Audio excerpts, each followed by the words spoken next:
कहलाती है कसीदाकारी। ठीक है, 3 नंबर क्या लिखोगे? पिछवैया। पिछवैया नाथ द्वारा नाथ जी की मूर्ति के पीछे कृष्ण लीलाओं का चित्रण किया जाता है, उसे पिछवैया कहते हैं। चौथा, कोफ्तगिरी उदयपुर इस्पात पर या लोहे पर सोने का काम क्या कहलाता है? कोफ्तगिरी। 5वां कौन सा? बंदेज। बंदेज एक प्रकार का कपड़ा है जो जिसका उपयोग साड़ियों में और साफे बनाने में किया जाता है। बात समझ में आ गई? जिस तरह का नंबर का सवाल है उस तरह से आपको आंसर देना है ना। कम नंबर का सवाल है, नाम लिखकर छोड़ दो। अगर ज्यादा नंबर का सवाल है तो आप लोगों को नाम लिखने हैं, साथ साथ में एक एक लाइन लिखनी। और ज्यादा नंबर का सवाल है तो इनके कलाकार लिख लो। जैसे उस्ता कला का कलाकार है इजामुद्दीन उस्ता, आप कला संस्कृति के अंदर पढ़ोगे। अगर कोफ्तगिरी की बात करोगे तो उसकी कलाकार है श्यामलता गहलोत, है ना। उन कलाकारों के नाम लिख लो। ठीक है, ये आपका सवाल बन गया। समझ में आ गया? ये दूसरा सवाल था जो मैंने आपसे बात की। पहला सवाल क्या था? राजस्थान सरकार द्वारा श्रमिकों के कौशल में सुधार हेतु किए गए उपायों का वर्णन। ठीक है, सुनो। अब इसमें श्रमिकों के सुधार के लिए मैंने कल तक क्या पढ़ाया? मैंने देखो कौशल सुधार करना है, श्रमिकों का विकास नहीं है। अगर श्रमिकों के कल्याण संबंधी योजनाएं पूछता ना तो अपन लिखते सिलिकोसिस। मैडम वो दरवाजा बंद करके आ जाइए आप। ठीक है, अगर श्रमिकों के कल्याण की योजनाएं पूछता ना तब तो अपन क्या लिखते? सिलिकोसिस योजना, शुभ शक्ति योजना, इसके अलावा प्रसूति सहायता योजना, या फिर अपन बोलते हैं कि खेलों में भाग लेने पर 2 लाख रुपए, कांस्य पदक जीतने पर 5 लाख, सिल्वर पदक जीतने पर 8 लाख और स्वर्ण पदक जीतने पर 11 लाख। ये श्रमिकों के कल्याण की योजना है। सवाल क्या पूछा है? श्रमिकों के कौशल में विकास के लिए। सवाल को समझना, कौशल के विकास के लिए। देखो मैंने आपको क्या क्या समझाया।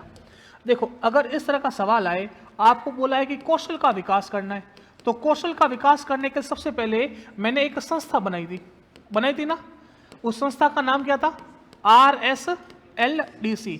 अपन की शुरुआत कहीं से होगी कि श्रमिकों के कौशल में विकास करने के लिए राज्य सरकार द्वारा एक RSLDC संस्था बनाई गई है, जिसकी full form Rajasthan skill livelihood development corporation. बात समझ में आ गई? इसके अलावा राजस्थान सरकार द्वारा व भारत सरकार की कई योजनाओं का संचालन इस RSLDC द्वारा किया जा रहा है। और उसके अंदर आप लोग लिखोगे कि पहली योजना जो मैंने आपको बताई थी राजक्विक, बताई थी ना, राजक्विक। फिर बताई थी सक्षम, फिर बताई थी समर्थ। ये तीनों योजनाएं राजस्थान सरकार की है। बताई थी मैंने? नहीं बताई थी? बताई थी ना। ये तीनों योजनाएं राजस्थान सरकार की है। राजक्विक, इस राजक्विक की फुल फॉर्म भी बताई थी मैंने? बताई थी नहीं? रोजगार आधारित, हाँ, आजीविका विकास कार्यक्रम। इसके अंदर क्या होगा राजक्विक में? यह रिक्रूट, ट्रेन और डिप्लॉय मॉडल पर आधारित है। दूसरे आप लिखोगे सक्षम। सक्षम में किसी भी व्यक्ति को प्रशिक्षण देकर स्वरोजगार के लिए कोई रोजगार खुलवाया जाता है। तीसरी क्या लिखोगे? समर्थ। ये समाज के उस हाशिए के लिए जो निम्नतम है, आदिवासी है, दलित है, उनके लिए इस कार्यक्रम को शुरू किया गया। बात समझ में आ गई? इतनी बातें लिख दी। उसके बाद लिखोगे कि केंद्र सरकार की योजनाएं, जिसका संचालन कौन कर रही है? RSLDC। उसमें सबसे पहली योजना, सबसे महत्वपूर्ण, याद करो, संकल्प। बताई थी ना? संकल्प। संकल्प, संकल्प की फुल फॉर्म क्या थी? Sankalp skill acquisition and knowledge awareness programme. बताई थी संकल्प। तो ये किसके सहयोग से संचालित है? विश्व बैंक के। ठीक है, एक तो हो गया संकल्प। इस तरह से आप लोगों को ये सारी की सारी चीजें लिखनी है कॉपी के अंदर। बात समझ में आ गई ना? अब देखो फ्रेमिंग बना कर बताऊं मैं, अगर सवाल ये आ जाए आप किस तरह से आंसर लिखोगे? सुनो। राजस्थान सरकार द्वारा श्रमिकों के कौशल विकास के लिए RSLDC संस्था का गठन किया गया है। RSLDC अर्थात Rajasthan skill livelihood development corporation. RSLDC श्रमिकों के कौशल विकास के लिए राजस्थान सरकार और भारत सरकार की कई योजनाओं का क्रियान्वयन राजस्थान में करता है। राजस्थान सरकार की प्रमुख योजनाएं जिनमें राजक्विक के ब्रैकेट बनाकर लिख दोगे रोजगार आधारित प्रशिक्षण कार्यक्रम, जो रिक्रूट, ट्रेन, डिप्लॉय मॉडल पर आधारित है। साथ ही सक्षम, जिसमें युवाओं को रोजगार देकर, युवाओं को प्रशिक्षण देकर स्वरोजगार के लिए प्रेरित करते हैं।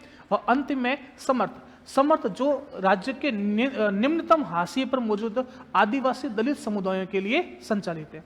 RSLDC द्वारा केंद्र सरकार की प्रमुख योजना संकल्प का भी क्रियान्वयन किया जा रहा है। संकल्प का क्रियान्वयन विश्व बैंक के सहयोग से किया जाता है। बात समझ में आ गई? ये तो मैंने अभी तक पढ़ा है, उतना बता रहा हूँ। अभी तक 2-3 योजनाएं और बताऊंगा मैं आपको, तो आप वो भी लिख सकते हो। इतना मैटर अगर आपके पास होगा दिमाग के अंदर, तब जाकर अपन वहां पर कुछ लाइनें लिख पाएंगे। अगर अपन पढ़ के एक चीज जाएंगे तो वहां पर लिखोगे कितना, आधा। अपन पूरा एक पेज पढ़ के जाएंगे तो कम से कम आधा पेज लिख पाएंगे। समझ में आई ना बात? देखो, कुछ बातें गप्पे टिकाते हैं, तो कुछ बातें तो वास्तविक होनी चाहिए कि नहीं होनी चाहिए, है ना। अगर महाराणा प्रताप के हल्दीघाटी युद्ध का वर्णन पूछे तो हल्दीघाटी तुम लोग कुछ तो तारीख लिखोगे, ये लिखोगे किसके मध्य किया गया, या तुम यूं ही टेकोगे तलवारें चली, घुसे चले, लाते चले, हैं? बताओ, कुछ ना कुछ पता होना चाहिए ना, तभी आप लिख पाओगे।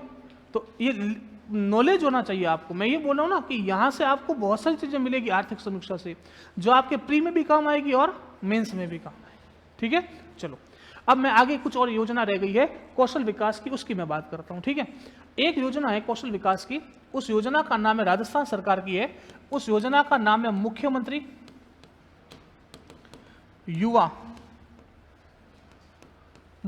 युवा कौशल योजना।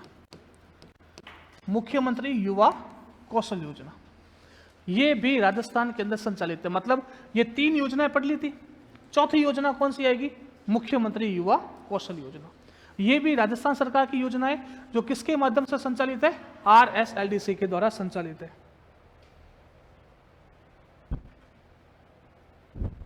चलो सुनो, तो इस योजना के अंदर मैं आपको पहला पॉइंट बताऊं तो सबसे पहले तो आपको पता होना चाहिए इस योजना की शुरुआत कब हुई, 2019। ठीक है, देखो इस योजना का मुख्य उद्देश्य क्या है। अपन पढ़ते हैं ना कि आप जैसे अभी RS की तैयारी कर रहे हो, है ना, आप लोग मैथ पढ़ ली, तो उसमें साइन थीटा कोस थीटा पढ़ते हो, नहीं पढ़ते? एडवांस मैथमेटिक्स नहीं है ना, बीज गणित पढ़ते हो, जोड़ बाकी पढ़ते हो, या आप लोग कुछ भी टॉपिक पढ़ते हो, आप महाराणा प्रताप पढ़ते हो, आप उदय सिंह को पढ़ते हो। मुझे बताओ कि आप RS बन जाओगे, महाराणा प्रताप कहीं काम आएंगे, उदय सिंह, अंक गणित, बीज गणित, ये चीजें काम आएगी, क्योंकि ये राजस्थान सरकार की योजना है। आप काम भी किस पे करोगे, इस पे करोगे। तो अपन का जो एजुकेशन सिस्टम है ना, उस एजुकेशन सिस्टम के अंदर अपन को प्रैक्टिकल नॉलेज नहीं देते, अपन को ऐसा काम नहीं सिखाते जिससे अपन भविष्य में अगर RS नहीं बने तो कोई दूसरा रोजगार कर पाए। बात समझ में आई? जैसे मैंने बीटेक की मैकेनिकल के अंदर, ठीक है, मैकेनिकल बीटेक का मतलब ये होता है कि हमको गाड़ियों पर काम करवाया जाता है, मोटरसाइकिल खुलवाई जाती है ना, कारों पर काम करवाया जाता है। अब मैं आपको बताऊं, हमको पूरे के पूरे पेज तो याद है कि किस पेज पर क्या लिखा हुआ है, कैसे खुलती गाड़ी। हमको गाड़ी खुलवाई, लेकिन हमारे हाथ से नहीं खुलवाई, एक जने ने खोल दी और वो खुलवा दी, वापस पैक करना नहीं सिखाई। समझ में आई बात? तो नॉलेज तो दिया नहीं हमको प्रैक्टिकल, और हमको क्या बना दिया, इंजीनियर। अब इंजीनियर हमको अंगूठा छाप है इंजीनियर, बस नाम पता है इंजीनियर, आगे नाम इंजीनियर लगता है। बात समझ में आ रही है ना? हमारा जो नॉलेज है ना, वह हमारा नॉलेज, हमारी जो पढ़ाई है वह रोजगार उन्मुख नहीं है आजकल। बस रटी रटाई चीजें आ रही है, अपन उस चीजों को पढ़ रहे हैं और पढ़ के एग्जाम पास कर लेते हैं, फिर स्नातक पास करते हैं, अपन बोलते हैं हम, हमारे पास क्या नहीं है, रोजगार, है ना। तो सरकार ने इसलिए इस योजना को शुरू किया, मुख्यमंत्री युवा कौशल योजना। इसके अंदर क्या होगा, जब आप लोग पढ़ोगे ना, आपका जो एकेडमिक ईयर चलेगा, उस एकेडमिक ईयर के अंदर ही आप लोगों का कौशल प्रशिक्षण किया जाएगा। जैसे आजकल आप देखो कि जो गर्ल्स कॉलेज है ना, उस गर्ल्स कॉलेज के अंदर जब बालिकाएं पढ़ती है तो पढ़ने के साथ साथ उनको सिलाई का काम सिखाया जाता है, ठीक है, पेंटिंग का काम सिखाया जाता है। लड़के जब पढ़ते हैं, ITI है, पॉलिटेक्निक है, ये सारे के सारे जो फील्ड निकले हैं ना, ये सब फील्ड ऐसे निकले हैं कि आप लोगों के स्नातक भी हो जाए और आप लोगों का जो प्रैक्टिकल नॉलेज है वह भी हो जाए। आप लोग कोई ऐसा काम सीख लें जो आप भविष्य में उसको रोजगार की तरह अपना पाए। तो इस वजह से इस योजना को शुरू किया, मुख्यमंत्री युवा कौशल योजना। इसके अंदर क्या होगा, जो एकेडमिक ईयर है या एकेडमिक के दौरान आपका कौशल प्रशिक्षण किया जाएगा। ठीक, अब मुझे बताओ कि जब एकेडमिक के दौरान आपका कौशल प्रशिक्षण किया जाएगा तो ये किसके द्वारा संचालित होगी योजना? एक तो आएगा RSLDC, क्योंकि कौशल प्रशिक्षण कौन करता है, RSLDC। दूसरा, ये योजना कहां संचालित है, कॉलेज के अंदर, तो इसके अंदर कॉलेज एजुकेशन साथ में आ जाएगा। कौन सा एजुकेशन आ जाएगा, कॉलेज एजुकेशन। देखो सवाल मैं आपको बना के बता रहा हूं, इसका जो बातें मैंने बताई मोर देन सफिशिएंट, 3 बातें, लेकिन 3 बातों से सवाल कैसे बनता है, सुनो। मुख्यमंत्री युवा कौशल योजना के बारे में कौन सा कथन असत्य है? इस योजना की शुरुआत 2019 में की गई। इस योजना के अंतर्गत युवाओं के कौशल प्रशिक्षण हेतु एकेडमिक ईयर के दौरान उन्हें कौशल प्रशिक्षित किया जाएगा।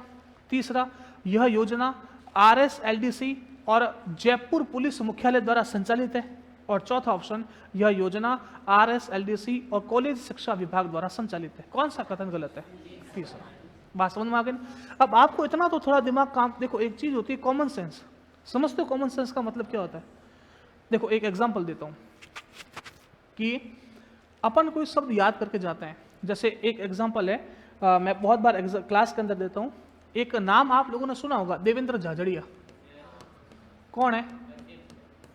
अध्यक्ष है किसके? क्रिकेट के। ये खिलाड़ी है और ये खेल खेलते हैं भाला फेंक, है ना? तो देखो देवेंद्र झाझड़िया है ना, कि देवेंद्र झाझड़िया एक खेल खेलते हैं भाला फेंक। क्या खेलते हैं? भाला फेंक। इसको इंग्लिश में बोलते हैं जेवेलिन थ्रो। ठीक है। एक बार है ना, एक पेपर में सवाल आया कि देवेंद्र झाझड़िया का संबंध किस खेल से है। ठीक है। तो एक बच्चे को पता था जेवेलिन थ्रो, उसको ये मतलब पता नहीं था कि जेवेलिन थ्रो को हिंदी में क्या बोलते हैं, भाला फेंक। उसको इतना पता था कि खेल कौन सा है, जेवेलिन। ऑप्शन आए, ऑप्शन में ए लिखा था गोला फेंक, ठीक है, बी लिखा था भाला फेंक, सी लिखा था तस्तरी फेंक और डी लिखा था निशानेबाजी। निशानेबाजी। ठीक है, बात समझ में आ गई? उसने ये देख लिया कि भाई ये तो ऑप्शन हो नहीं सकता, क्योंकि थ्रू है, थ्रू मतलब क्या होता है, फेंक। अब यहां पर भी फेंक, यहां पर भी फेंक और यहां पर भी फेंक, क्योंकि तस्तरी फेंक। अब बच्चा आंसर क्या करे? उसको ये तो पता है कि देवेंद्र झाझड़िया का संबंध जेवलिन थ्रो से। अब जेवलिन थ्रो को हिंदी में बोलते हैं, थ्रो को तो फेंक बोलते हैं, जेवलिन को क्या बोलते हैं? ये है गोला नहीं, भाला पता नहीं, तस्तरी पता नहीं। तो अब वो सिचुएशन क्या रहेगी? अकड़ बकड़ बम में वो, यही है। और तो क्या है, मतलब एक नहीं पता, अपन को तीन पता है और मन मान नहीं रहा है। देखो ये होता है जनरली पेपर में, अपन बैठते हैं ना, अपन का मन मानता नहीं है कि यार कर दूं, एक तो कर दूं, यूं एक ही करते करते अपन तुक्के मचका देते 10-15, है ना?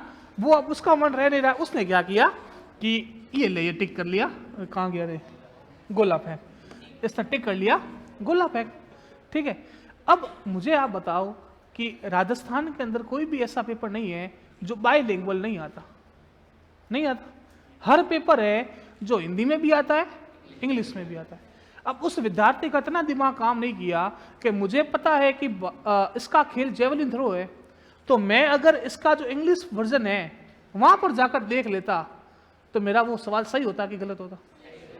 लेकिन बस बच्चे का दिमाग काम किया नहीं और उसने कॉमन सेंस के अभाव में इस सवाल को क्या कर दिया। समझ आ गई बात? इसको अपन क्या बोलते हैं, कॉमन सेंस। ठीक है। उसको पता है जेवलिन थ्रो है, लेकिन जेवलिन थ्रो को इंग्लिश हिंदी में क्या बोलते हैं ये पता नहीं। तभी मैं बोलता हूं कि हमेशा है ना, कभी याद करें ना शब्दों को ऐसे, तो उसको इंग्लिश में याद करना। अब वो है ना क्या कर सकता था, यहां पर भाला फेंक की जगह इस तरह से लिख देता जेवलिन थ्रो। ठीक है। अब जिसने हिंदी में याद किया भाला फेंक, उसके लिए समस्या। जिसको पता है देवेंद्र झाझड़िया का संबंध भाला फेंक से, अब ना तो हिंदी में दे रखा है भाला फेंक, ना इंग्लिश में दे रखा है, लेकिन इंग्लिश में पता है जेवलिन थ्रो, तो अपन टिक कर सकते हैं, है ना? तो काफी बार इस तरह से करना होता है। चलो, तो ये योजना हो गई अपने मुख्यमंत्री युवा कौशल योजना। अब एक योजना और सुनना, एक योजना और है, उस योजना का नाम है भोर योजना। क्या नाम है? भोर। ये बहुत महत्वपूर्ण योजना है, पेपर के अंदर बहुत बार पूछी जा सकती है। ठीक है। इस भोर में, इस भोर की फुल फॉर्म है भिक्षुक अभिविन्यास एवं पुनर्वास कार्यक्रम। भिक्षुक अभिविन्यास और पुनर्वास कार्यक्रम। अब नाम से पता चल गया, नाम से पता चला कि नहीं चला? देखो सवाल, भोर योजना निम्नलिखित में से किसके लिए संचालित है? ए, विद्यार्थियों के लिए, बी, विधवा महिलाओं के लिए, सी, अनाथ बच्चों के लिए, और डी भिक्षुकों के लिए। देखो आदि योजना आपकी नाम से क्लियर हो जाएगी, ठीक है।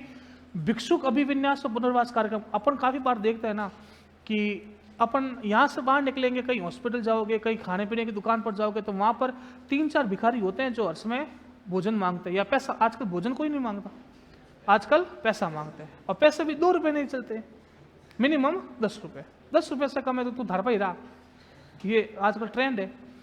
तो सरकार बोलती है कि ऐसे ऐसे भिक्षुक भी भिक्षा मांगते हैं जो काम करने के लायक है, वो भी भिक्षा मांगते हैं। तो सरकार ने बोला कि इनके लिए अपन एक प्रशिक्षण कार्यक्रम चलाते हैं। प्रशिक्षण कार्यक्रम मतलब उनको लेकर आओ, उनको प्रशिक्षण दो, और प्रशिक्षण देकर उनको कोई रोजगार खुलवाओ। ये सारा का सारा खर्चा कौन करेगी? सरकार। मतलब उनको अपने जेब से रुपये नहीं देना। अब ऐसे कौन भिखारी आएगा? कोई आएगा भिखारी?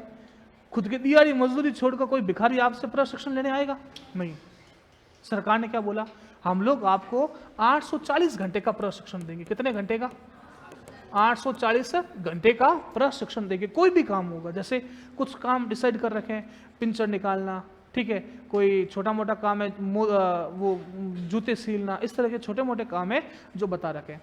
तो 840 घंटे का प्रशिक्षण देंगे, और प्रशिक्षण के दौरान आपकी जो मजूरी है वो मजूरी भी हम लोग आपको देंगे। 225 रुपये प्रतिदिन की मजदूरी देंगे। कितनी? 225 रुपये। साथ में खाना पीना फ्री। और एक क्या चाहिए?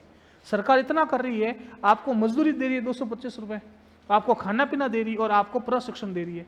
तो इस योजना का नाम क्या है? भोर कार्यक्रम। ठीक है, बात समझ में आ गई? अब अगर आपको पूछे ये भोर योजना किन के सहयोग से चलाई जा रही है, तो एक तो क्या आएगी? कौशल का नाम आएगा। कौन सी संस्था आएगी? RSLDC।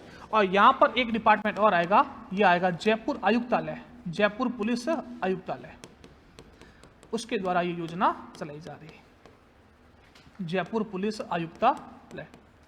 बात समझ में आ गई?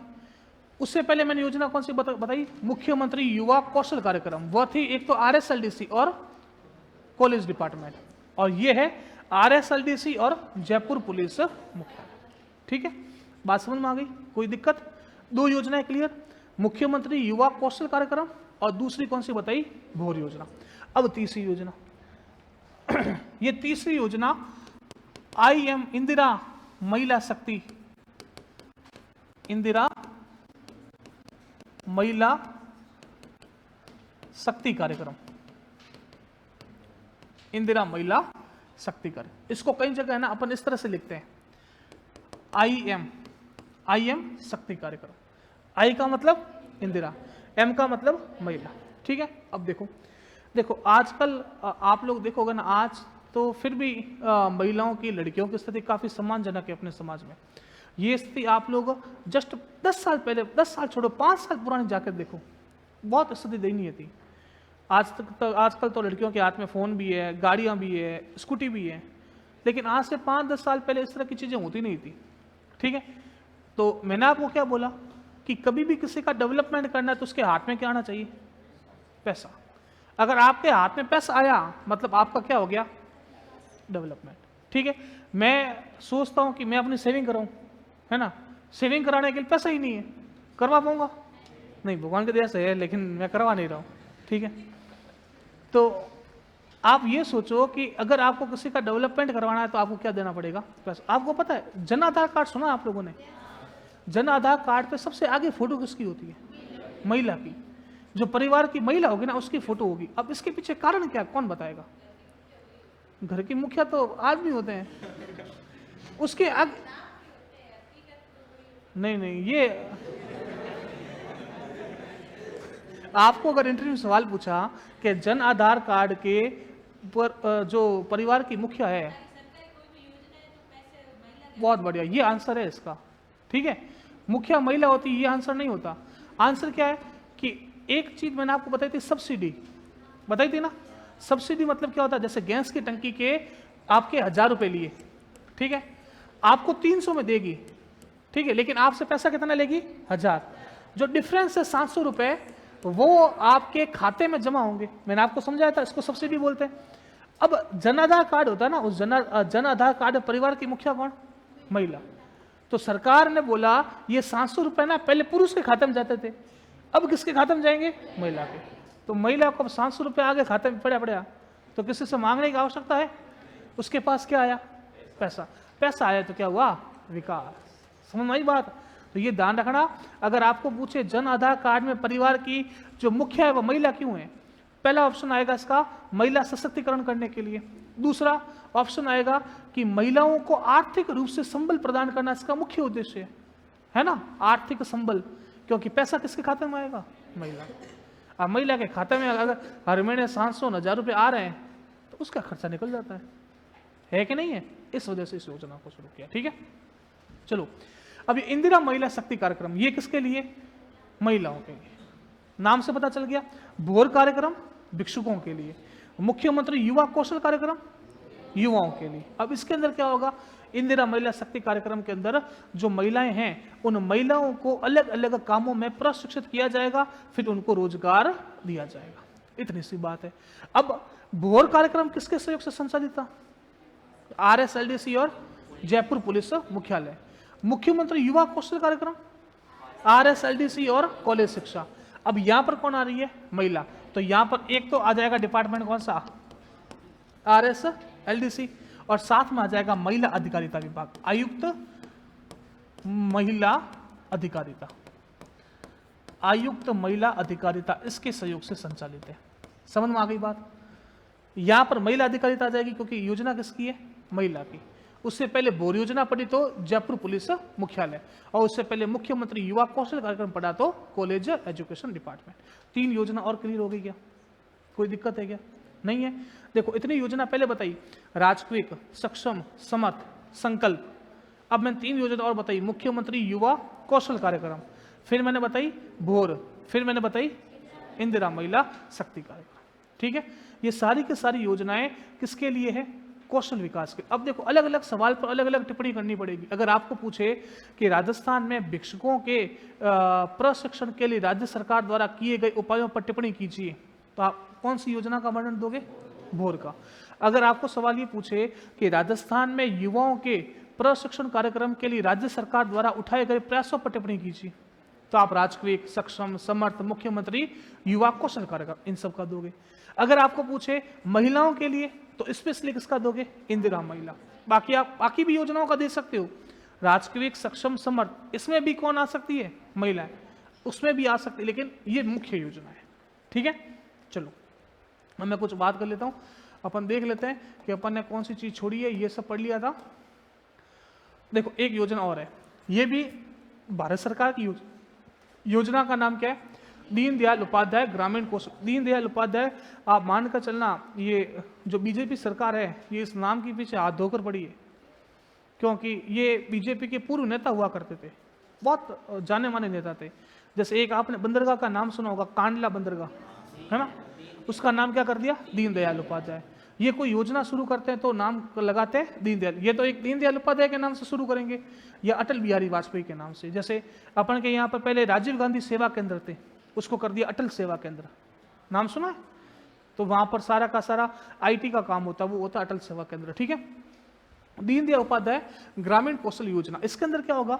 ये योजना, पहली बात तो ध्यान रखना, किसकी योजना है? भारत सरकार की योजना है। किसकी योजना है? भारत सरकार की। एक योजना मैंने पहले बताई थी, संकल्प, वह भी किसकी थी? भारत सरकार की। बाकी जितनी योजनाएं बताई वो किसकी है? राजस्थान सरकार की। ठीक है, अब इसके अंदर क्या होगा कि अपन गांवों के अंदर कौशल विकास करेंगे, और गांवों के अंदर कौशल विकास करने के लिए अपन ने एक केंद्र खोला है, एक सेंटर खोला है। सबसे बड़ी बात यह है, भारत का प्रथम कौशल विकास केंद्र 16 अगस्त 2014 को कहां खोला गया? उदयपुर। ये सीधा सीधा प्री का सवाल है। आपको प्री में सवाल पूछेगा कि दीनदयाल उपाध्याय ग्रामीण कौशल योजना के अंतर्गत भारत का प्रथम कौशल विकास केंद्र किस जिले में स्थापित किया गया? आंसर क्या आएगा? उदयपुर। तारीख याद करोगे तो बहुत बढ़िया, नहीं करोगे तो भी कोई दिक्कत नहीं। ठीक है, इसमें क्या होता है? देखो नरेगा को भी इसी योजना में समाहित किया। नरेगा के अंतर्गत भी लोगों को प्रशिक्षण देते हैं, तो उस प्रशिक्षण का नाम है लाइफ नरेगा। तो इस लाइफ नरेगा को भी इस योजना के अंदर शामिल किया। इसके अंदर क्या होता है? अपन अलग अलग केंद्र खोलते हैं, उस अलग अलग केंद्रों पर अपन महिलाओं को, गांव के लोगों को प्रशिक्षण देते हैं, क्योंकि प्रशिक्षण करेंगे तभी वो रोजगार कर पाएंगे। तो इस वजह से अपन एक केंद्र खोला। भारत का प्रथम कौशल विकास केंद्र कहां पर खोला गया है? उदयपुर में। बात समझ में आ गई? चलो अब देखो मैंने एक योजना बताई थी, मुख्यमंत्री युवा कौशल कार्यक्रम बताई थी मैंने अभी स्टार्टिंग के अंदर, युवाओं के लिए। ये मुख्यमंत्री आ गया, मतलब राजस्थान की है कि भारत की है? राजस्थान की। अब एक ऐसी की ऐसी योजना प्रधानमंत्री ने शुरू की, तो उसका नाम हो गया प्रधानमंत्री कौशल विकास योजना। अब देखो क्या होता है, कभी भी कोई योजना होती है ना, उसको अपन एक साथ ऐसे लागू नहीं करते। जैसे 2016 के अंदर शुरुआत की, तो मैं ऐसे नहीं बोलूंगा कि 2016 से 2030 तक संचालित रहेगी, नहीं, क्योंकि योजना को लागू करेंगे, उसका प्रभाव क्या आएगा, है ना, इम्पैक्ट क्या आएगा, फायदा होगा कि नहीं होगा, तो अपन क्या करते हैं, उसको छोटे छोटे स्लॉट में लागू करते हैं। जैसे 2016 से 2019 प्रभाव अच्छे आए तो 2019 से लेकर 2022, प्रभाव और अच्छे आए तो 2022 से लेकर और आगे बढ़ा देते हैं। ठीक है, जिस तरह से मोदी जी ने पहली बार कार्य ग्रहण किया, तो अपन ने उस सरकार को बोला मोदी 1.0, बोला था। दूसरी बार कार्य ग्रहण किया तब अपन ने नाम दिया मोदी 2.0, तीसरी बार और किया तो मोदी 3.0।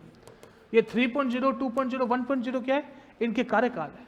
वैसे के वैसे ये योजना है ना, उन योजनाओं के अलग अलग चरण होते हैं। अभी जो चरण चल रहा है 2020-21 के लिए, वह कौन सा चल रहा है, 3.0। बस इसमें यही ध्यान रखना है कि प्रधानमंत्री या केंद्र सरकार द्वारा युवाओं के कौशल विकास के लिए प्रधानमंत्री कौशल विकास योजना संचालित है, और वर्तमान में कौन सा चरण चल रहा है, 3.0। बात समझ में आ गई? चलो, ये संकल्प मैंने कल आपको समझा ही दिया था। इसकी फुल फॉर्म अच्छे से ध्यान रखना। संकल्प की फुल फॉर्म है skill acquisition and knowledge awareness. ठीक है, चलो, संकल्प मैंने आपको समझा। ये प्रवासन सहायता केंद्र कुछ भी नहीं है। चलो, भोर कार्यक्रम मैंने बता दिया, क्या लिखा है देखो, RSLDC द्वारा पुलिस आयुक्तालय जयपुर, सहयोग से बताया मैंने, ठीक है, जयपुर के समन्वय से रोजगार और स्वरोजगार के अवसरों के माध्यम से भिक्षुकों के पुनर्वास हेतु प्रशिक्षण कार्यक्रम प्रारंभ करना। कितने घंटों का प्रशिक्षण है, 840, और कितनी मजदूरी है, 225। ये भोर कार्यक्रम मैंने आपको समझा दिया। ठीक है, IM शक्ति बता दिया, किसके लिए, महिलाओं के लिए। लेकिन ध्यान रखना, एक तो RSLDC आएगा और दूसरा कौन आएगा, आयुक्त महिला अधिकारिता। ठीक है, ये हो गई। उसके बाद ये कुछ नहीं है, ये एक ध्यान रख लेना, विश्व युवा कौशल दिवस ये कब बनाया जाता है, आपको प्री के अंदर 1 नंबर में पूछेगा, तो आपको ध्यान रखना है 15 जुलाई, और पहली बार बनाया गया था 2015। ठीक है, हर साल आता है 15 जुलाई को विश्व युवा कौशल दिवस। ठीक है, ये एक बात हो गई। ठीक है, बस मेन बात यही थी। आपका जो अध्याय 3 है, अध्याय 4 है, वो यहाँ पर कंप्लीट होता है। ठीक है, अब देखो, इसमें सबसे मुख्य आपको ध्यान देना है ना, वो कौशल पर ध्यान देना है। कौशल से सवाल आ रखा है, आगे भी आ सकता है। देखो, कौशल के लिए वापस मैं बता रहा हूं, आपने क्या क्या पढ़ा है। सबसे पहले तो अपन ने एक संस्था पढ़ी, उस संस्था का नाम था RSLDC। RSLDC 2 तरह की योजनाओं का संचालन करता है, एक तो भारत सरकार की और एक राज्य सरकार की। राज्य सरकार की योजनाएं कौन कौन सी है, राजक्विक, सक्षम, समर्थ, ये 3 योजना। चौथी मैंने बताई मुख्यमंत्री युवा कौशल कार्यक्रम। 5वां मैंने क्या बताया, इंदिरा महिला शक्ति कार्यक्रम। 6ठा मैंने बताया भूर योजना। बात समझ में आ गई? ये 6 योजनाएं राज्य सरकार की है, जिसका क्रियान्वयन कौन कर रहा है, RSLDC। और भारत सरकार की कौन कौन सी योजनाएं, तो सबसे महत्वपूर्ण तो है संकल्प, दूसरी है दीनदयाल उपाध्याय, और तीसरी मैंने बताई प्रधानमंत्री कौशल विकास कार्यक्रम। और प्रधानमंत्री कौशल विकास का कौन सा चरण चल रहा है, 3.0। इतना अगर आप दिमाग में रखोगे तो आपको कौशल के अंदर चाहे कुछ भी पूछ ले, आप लोग आंसर दे पाओ। समझ में आ गई बात? चलो अब लिखना शुरू करो। सबसे पहले योजना लिखो, मुख्यमंत्री युवा कौशल कार्यक्रम। मुख्यमंत्री युवा कौशल योजना।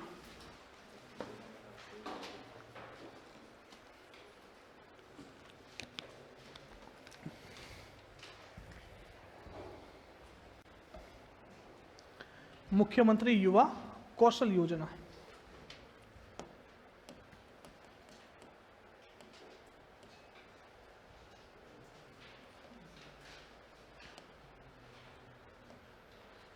योजना कौन सी है, मुख्यमंत्री युवा कौशल योजना।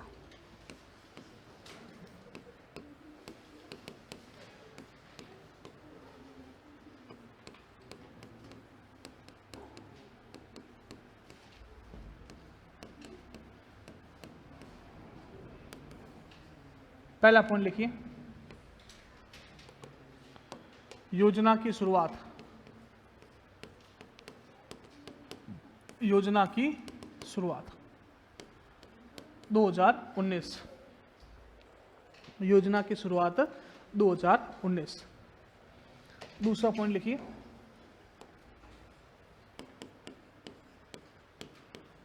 योजना का उद्देश्य, योजना का उद्देश्य 17 से 30 साल तक के युवाओं और युवतियों को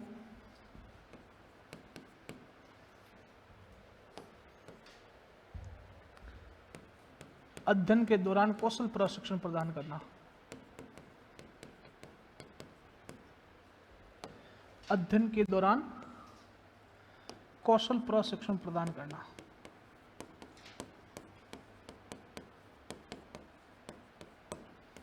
कौशल प्रशिक्षण प्रदान करना किसके दौरान है?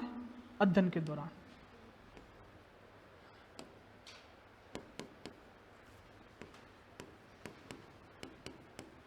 यह योजना RSLDC तथा सहायता कौन कर रहा है? कॉलेज शिक्षा विभाग, शिक्षा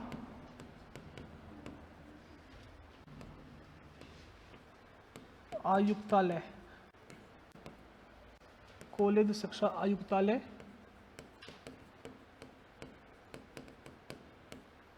के सहयोग से संचालित की जा रही है।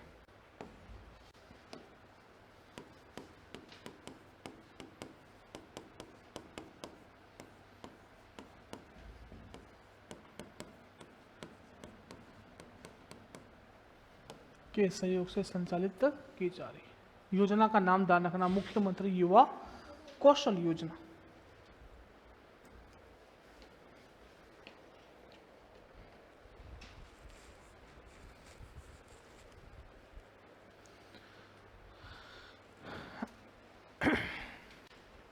देखो इसमें 17 से 30 उम्र है ना, क्योंकि युवा 17 से 30 जो कॉलेज के अंदर पढ़ेगा उसकी उम्र लगभग 30 साल तक की होगी। अब मतलब कोई स्नातक करने के बाद अगर कोई पोस्ट ग्रेजुएशन कर रहा है तो उसकी उम्र लगभग 30 साल तक होगी। तो उनको अध्ययन के साथ साथ क्या प्रदान करना है? आपको कौशल प्रशिक्षण। ठीक है, चलिए अगली योजना है भोर। हेडिंग डालो आप, भोर।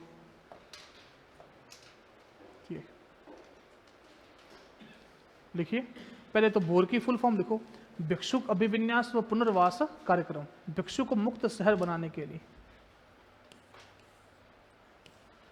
भिक्षुक मुक्त शहर बनाने के लिए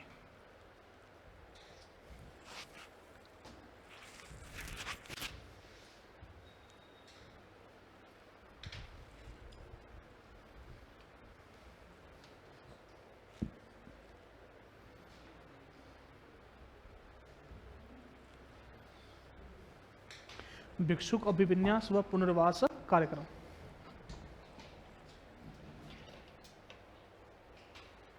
लिखो इसके अंदर जो बातें बोल रहा हूं वो लिखिएगा। इस योजना की शुरुआत भिक्षुक मुक्त शहर बनाने के उद्देश्य से की गई।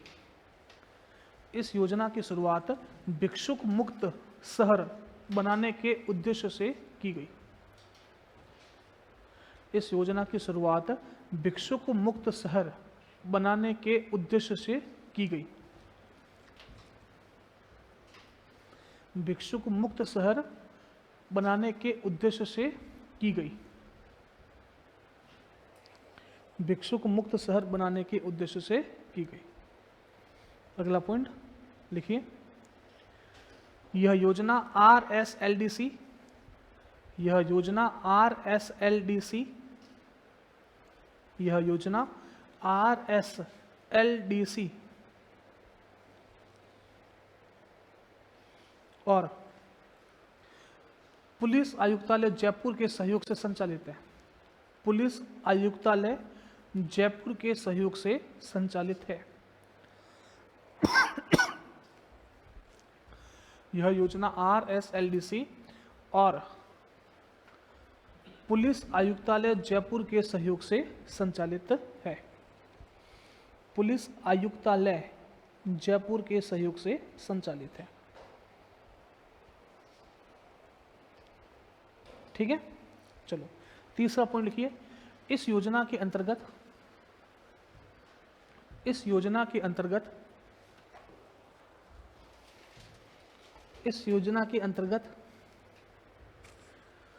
भिक्षुकों के पुनर्वास हेतु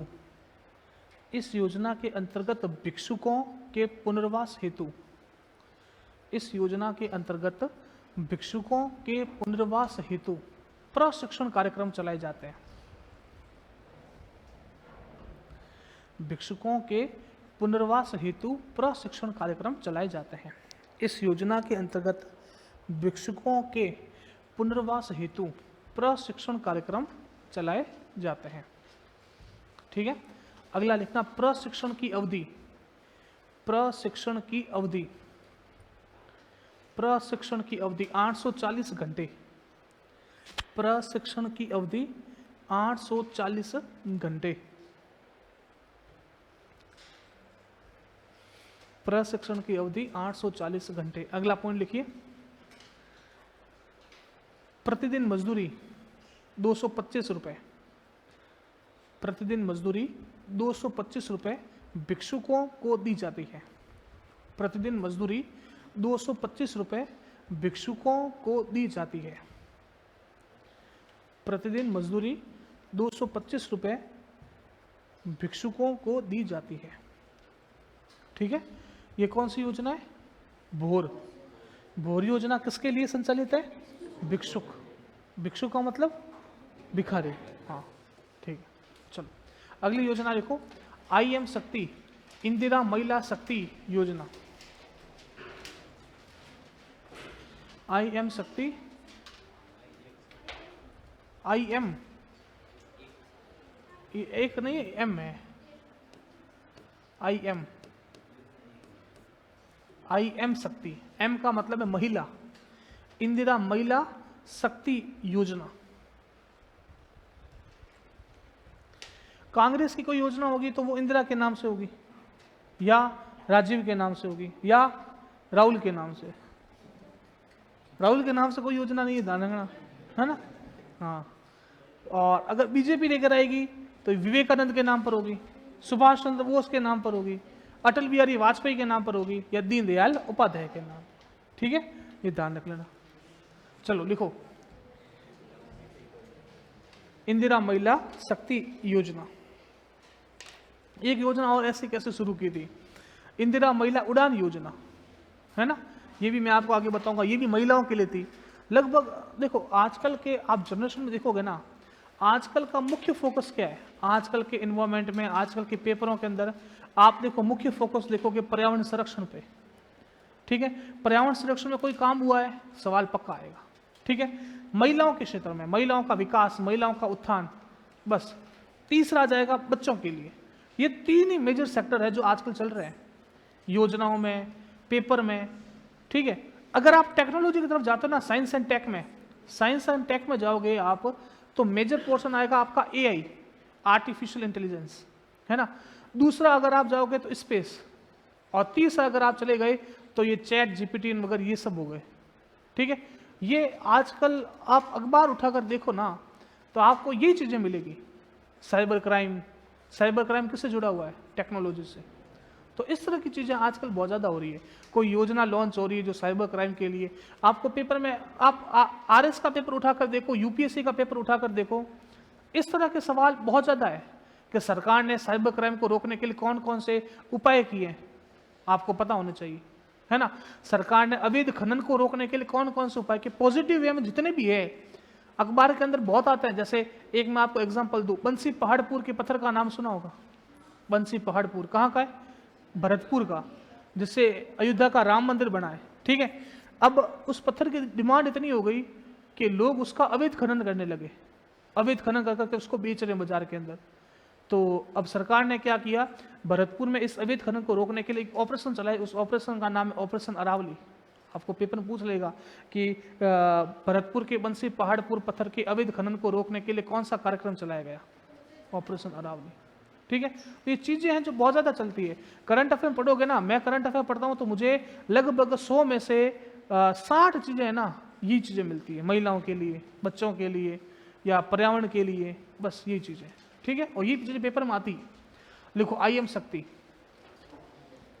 यह कार्यक्रम RSLDC, यह कार्यक्रम RSLDC और यह कार्यक्रम RSLDC और आयुक्त महिला अधिकारिता, आयुक्त महिला अधिकारिता के सहयोग से संचालित है।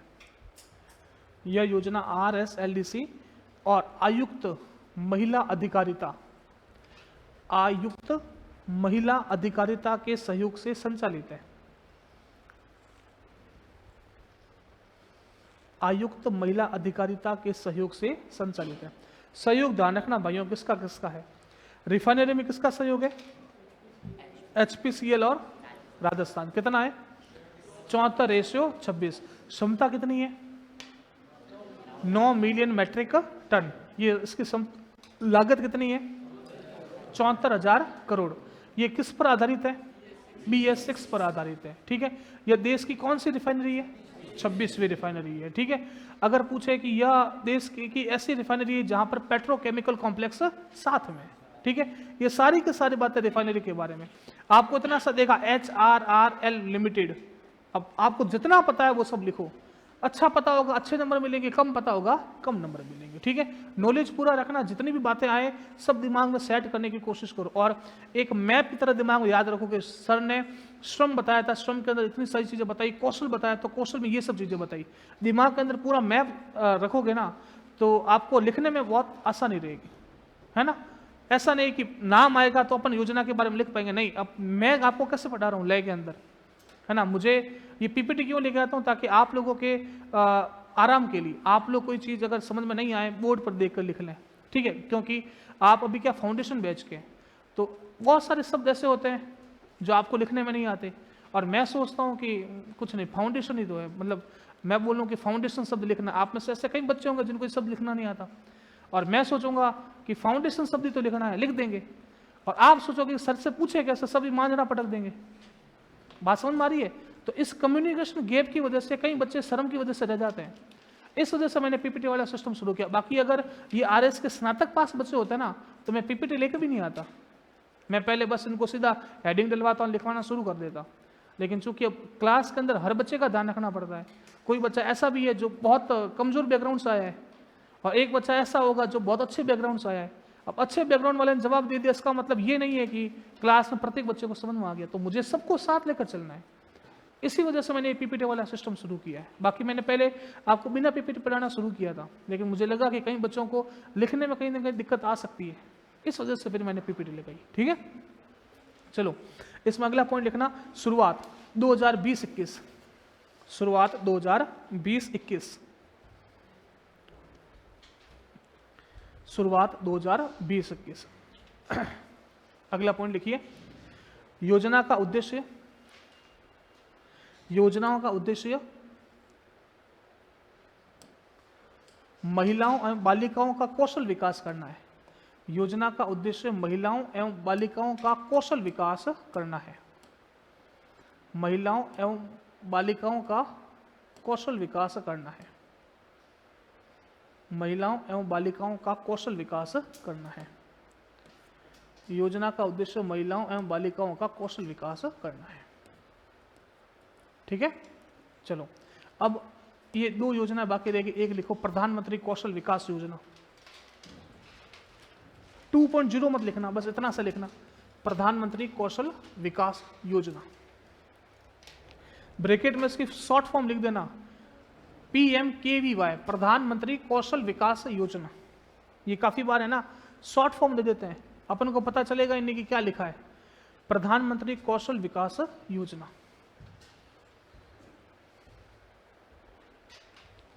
मैंने कल भी आपको बोला था कि अगर कोई भी डिपार्टमेंट भारत सरकार का होगा तो उसके नाम के पीछे क्या लगेगा? मंत्रालय। अगर वह राजस्थान सरकार का होगा तो क्या लगेगा? विभाग। जैसे वहां पर गृह मंत्रालय है लेकिन राजस्थान में गृह विभाग है। वहां पर वित्त मंत्रालय है, लेकिन राजस्थान में वित्त विभाग है। यहां पर कौशल विकास उद्यमिता मंत्रालय है ना, अपन के राजस्थान में क्या है, कौशल विकास उद्यमिता विभाग। समझ में आ गई ना बात? लिखो पहला पॉइंट, यह भारत सरकार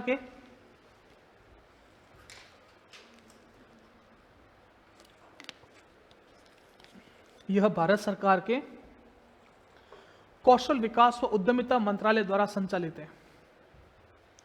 यह भारत सरकार के कौशल विकास और उद्यमिता मंत्रालय द्वारा संचालित है। यह भारत सरकार के कौशल विकास और उद्यमिता मंत्रालय द्वारा संचालित है। यह भारत सरकार के कौशल विकास और उद्यमिता मंत्रालय द्वारा संचालित है।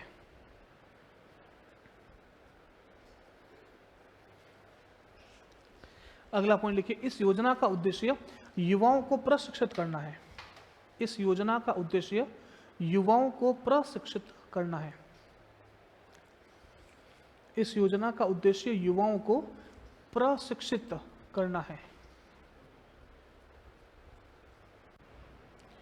इस योजना का उद्देश्य युवाओं को प्रशिक्षित करना है।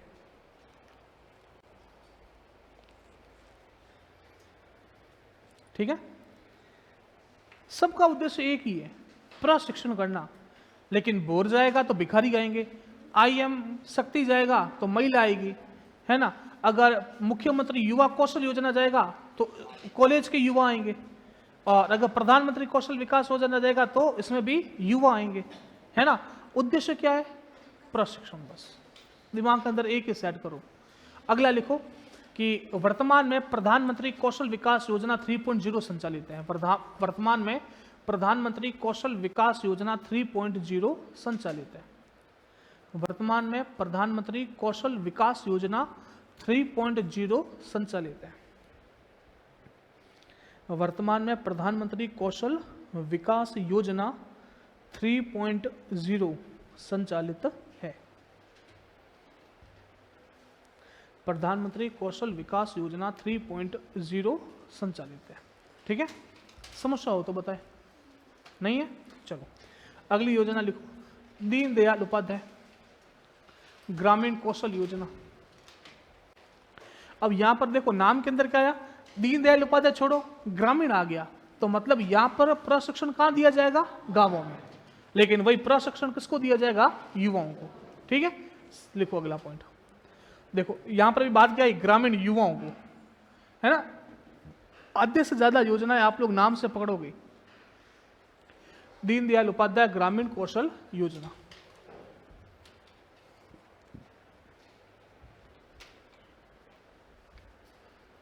लिखो उसमें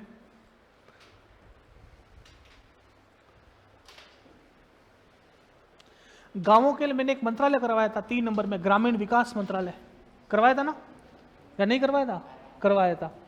और कौशल के लिए काम कौन सा करता? भारत सरकार का कौशल विकास मंत्रालय।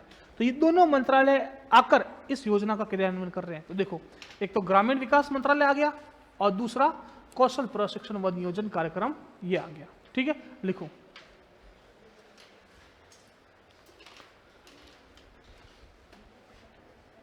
यह योजना भारत सरकार के ग्रामीण विकास मंत्रालय द्वारा संचालित है। यह योजना भारत सरकार के ग्रामीण विकास मंत्रालय द्वारा संचालित है। यह योजना भारत सरकार के ग्रामीण विकास मंत्रालय द्वारा संचालित है।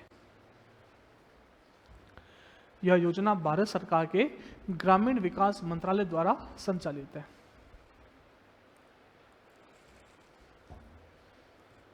यह योजना भारत सरकार के ग्रामीण विकास मंत्रालय द्वारा संचालित है। दूसरा पॉइंट लिखो, इस योजना के अंतर्गत ग्रामीण युवाओं को प्रशिक्षण दिया जाएगा। इस योजना के अंतर्गत ग्रामीण युवाओं को प्रशिक्षण दिया जाएगा। इस योजना के अंतर्गत ग्रामीण युवाओं को प्रशिक्षण दिया जाएगा। इस योजना के अंतर्गत ग्रामीण युवाओं को प्रशिक्षण दिया जाएगा। ठीक है, अगला पॉइंट लिखिए, भारत के प्रथम कौशल विकास केंद्र, भारत के प्रथम कौशल विकास केंद्र की स्थापना भारत के प्रथम कौशल विकास केंद्र की स्थापना, भारत के प्रथम कौशल विकास केंद्र की स्थापना 16 अगस्त 2014 को उदयपुर में की गई। भारत के प्रथम कौशल विकास केंद्र की स्थापना 16 अगस्त 2014 को उदयपुर में की गई। 16 अगस्त 2014 को उदयपुर में की गई।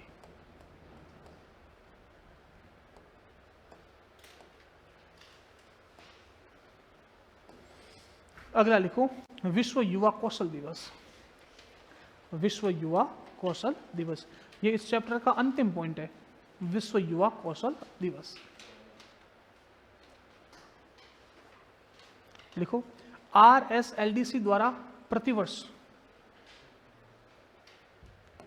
RSLDC द्वारा प्रतिवर्ष 15 जुलाई को मनाया जाता है। RSLDC द्वारा प्रतिवर्ष 15 जुलाई को मनाया जाता है।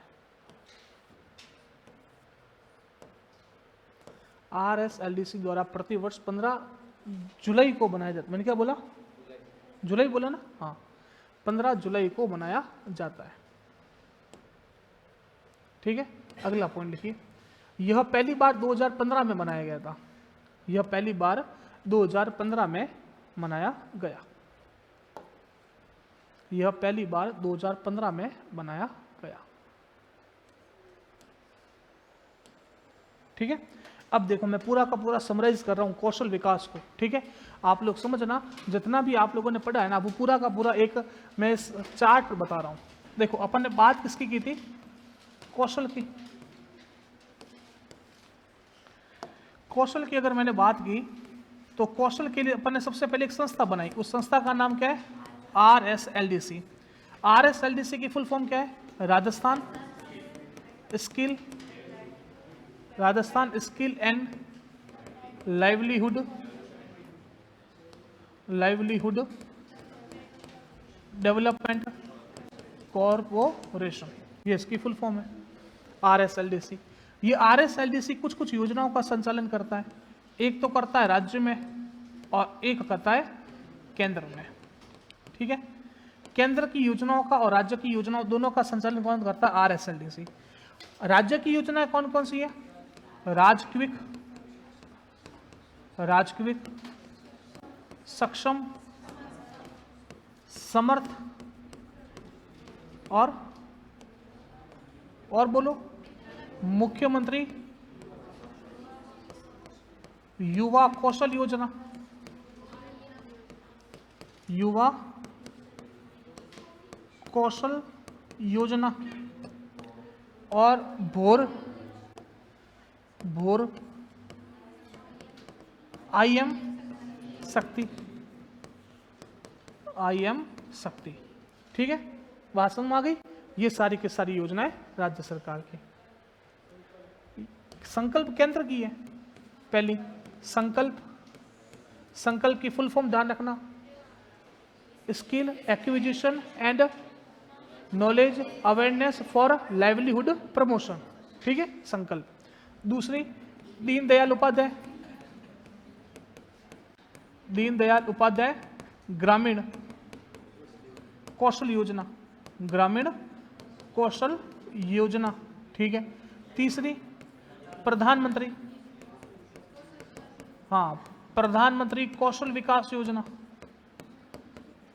लेकिन अभी कौन सा चरण चल रहा है? 3.0। ठीक है, और क्या करता है RSLDC? तो युवा कौशल दिवस बनाता है। बताना दिवस कब बनाता है? 15 जुलाई। बस इतना सा आपको पता होना चाहिए। एक पूरे के पूरे चार्ट पर अपन ने जितना पढ़ा है ना, वो पूरा का पूरा समराइज होगी। अब देखो, आपको थोड़ा बहुत अगर पढ़ना है, कैसे पढ़े? तो राजक्विक में सर ने बताया था कि पहले रिक्रूट करोगे, फिर ट्रेन करोगे, फिर डिप्लॉय करोगे। ठीक है, सक्षम में क्या होगा कि अपन स्वरोजगार पर काम करेंगे, प्रशिक्षण देंगे और स्वरोजगार उपलब्ध करवाएंगे। समर्थ, राज्य के निचले हाशिए पर आदिवासी समुदाय जो लोग रहते हैं उनके लिए समर्थ। मुख्यमंत्री युवा कौशल योजना, पढ़ाई के साथ साथ अपन क्या करेंगे, कौशल प्रशिक्षण करेंगे। तो इसमें एक तो RSLDC है और एक कॉलेज शिक्षा विभाग है, ठीक है। चलो अगली बात, बोर है भिखारियों के लिए, भिक्षुकों के लिए। एक तो RSLDC है और जयपुर पुलिस मुख्यालय आयुक्तालय है ना। 840 घंटे का प्रशिक्षण है और 225 रुपए मजदूरी है, ठीक है। IM शक्ति, इंदिरा महिला शक्ति, ये महिलाओं के लिए है ना, महिलाओं के कौशल प्रशिक्षण के लिए इस योजना को शुरू किया गया। एक तो RSLDC है और एक आयुक्त महिला अधिकारिता है, ठीक। एक एक बात है, सबको बारे में पता है अपन को, कोई बड़ी बात नहीं है। संकल्प केंद्र सरकार का कार्यक्रम है ना, अपन को फुल फॉर्म पता है। दीनदयाल उपाध्याय ग्रामीण कौशल, ये ग्रामीण युवाओं को प्रशिक्षण के लिए है ना, और इसके तहत अपन ने पहला एक केंद्र खोला था 2014 में उदयपुर में, ठीक है। प्रधानमंत्री कौशल विकास योजना, ये भी सेंट्रल की स्कीम है। इसके अंदर अपन युवाओं को क्या करेंगे, प्रशिक्षित करेंगे। वर्तमान में कौन सा चरण है, 3.0। ये पूरी की पूरी बातें जो मैंने अभी तक करवाई है उसको मैंने एक सीट पर समराइज कर लिया। ये पूरा का पूरा कौशल विकास है। अगर मैंने जो पहला सवाल लिखवाया आज आपको क्लास में, खोलो अब पढ़ो सवाल पढ़िए। राजस्थान सरकार द्वारा श्रमिकों के कौशल विकास, श्रमिकों के कौशल में सुधार हेतु किए गए उपायों का वर्णन कीजिए, है ना। अब बताओ लिख पाओगे? पूरा का पूरा मैंने स्लाइड भर दी है। इसमें से आपको जो श्रमिकों के लिए उन बातों को देखो, कौन कौन सी योजना लिख दोगे, राजपीक लिख देना, सक्षम लिख देना, समर्थ लिख देना, ये भी लिख देना, इन दोनों को छोड़ देना, ठीक है। ये लिख दोगे, ये लिख दोगे और ये भी लिख दोगे। ये सारे के सारी योजनाएं कौशल विकास की योजना है, ठीक है। हाँ, राजस्थान सरकार का पूछा तो ये छोड़ देना, ठीक है। राजस्थान सरकार का मेंशन किया है तो इन तीनों को छोड़ देना और ये लिख देना, ठीक है। कोई समझ में आई, कोई दिक्कत? पूरा समझ में आ रहा है? जो मैं बातें आपको बोलने का प्रयास कर रहा हूँ ना, वो आपके दिमाग तक जानी चाहिए। नए विद्यार्थियों, आपको समझ में आ रहा है? मैडम आपको आया? आपको आया मैडम? पीछे यहाँ पे लड़कों में आप आया? आप नए हो ना? हाँ, आए कैसे नहीं आए हैं? देखो मैं एक बार देख लेता हूँ, मतलब स्कैनर है मेरा, ठीक है। चलो अब आपका जो चैप्टर नंबर 4 था वो पूरा पहला करवा दिया, तीसरा करवा दिया, चौथा करवा दिया। बहुत कुछ ज्ञान आ गया आपके अंदर। अब आपको यूं लगेगा आर्थिक समीक्षा ठीक ठाक है ना। अब अध्याय 5 की तरफ जा रहा हूं, ठीक है। अध्याय 5 का जो नाम है ना, उसको सुनना।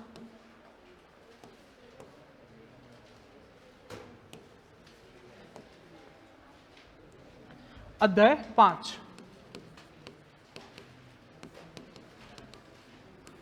अध्याय 5 है आधारभूत संरचना का विकास।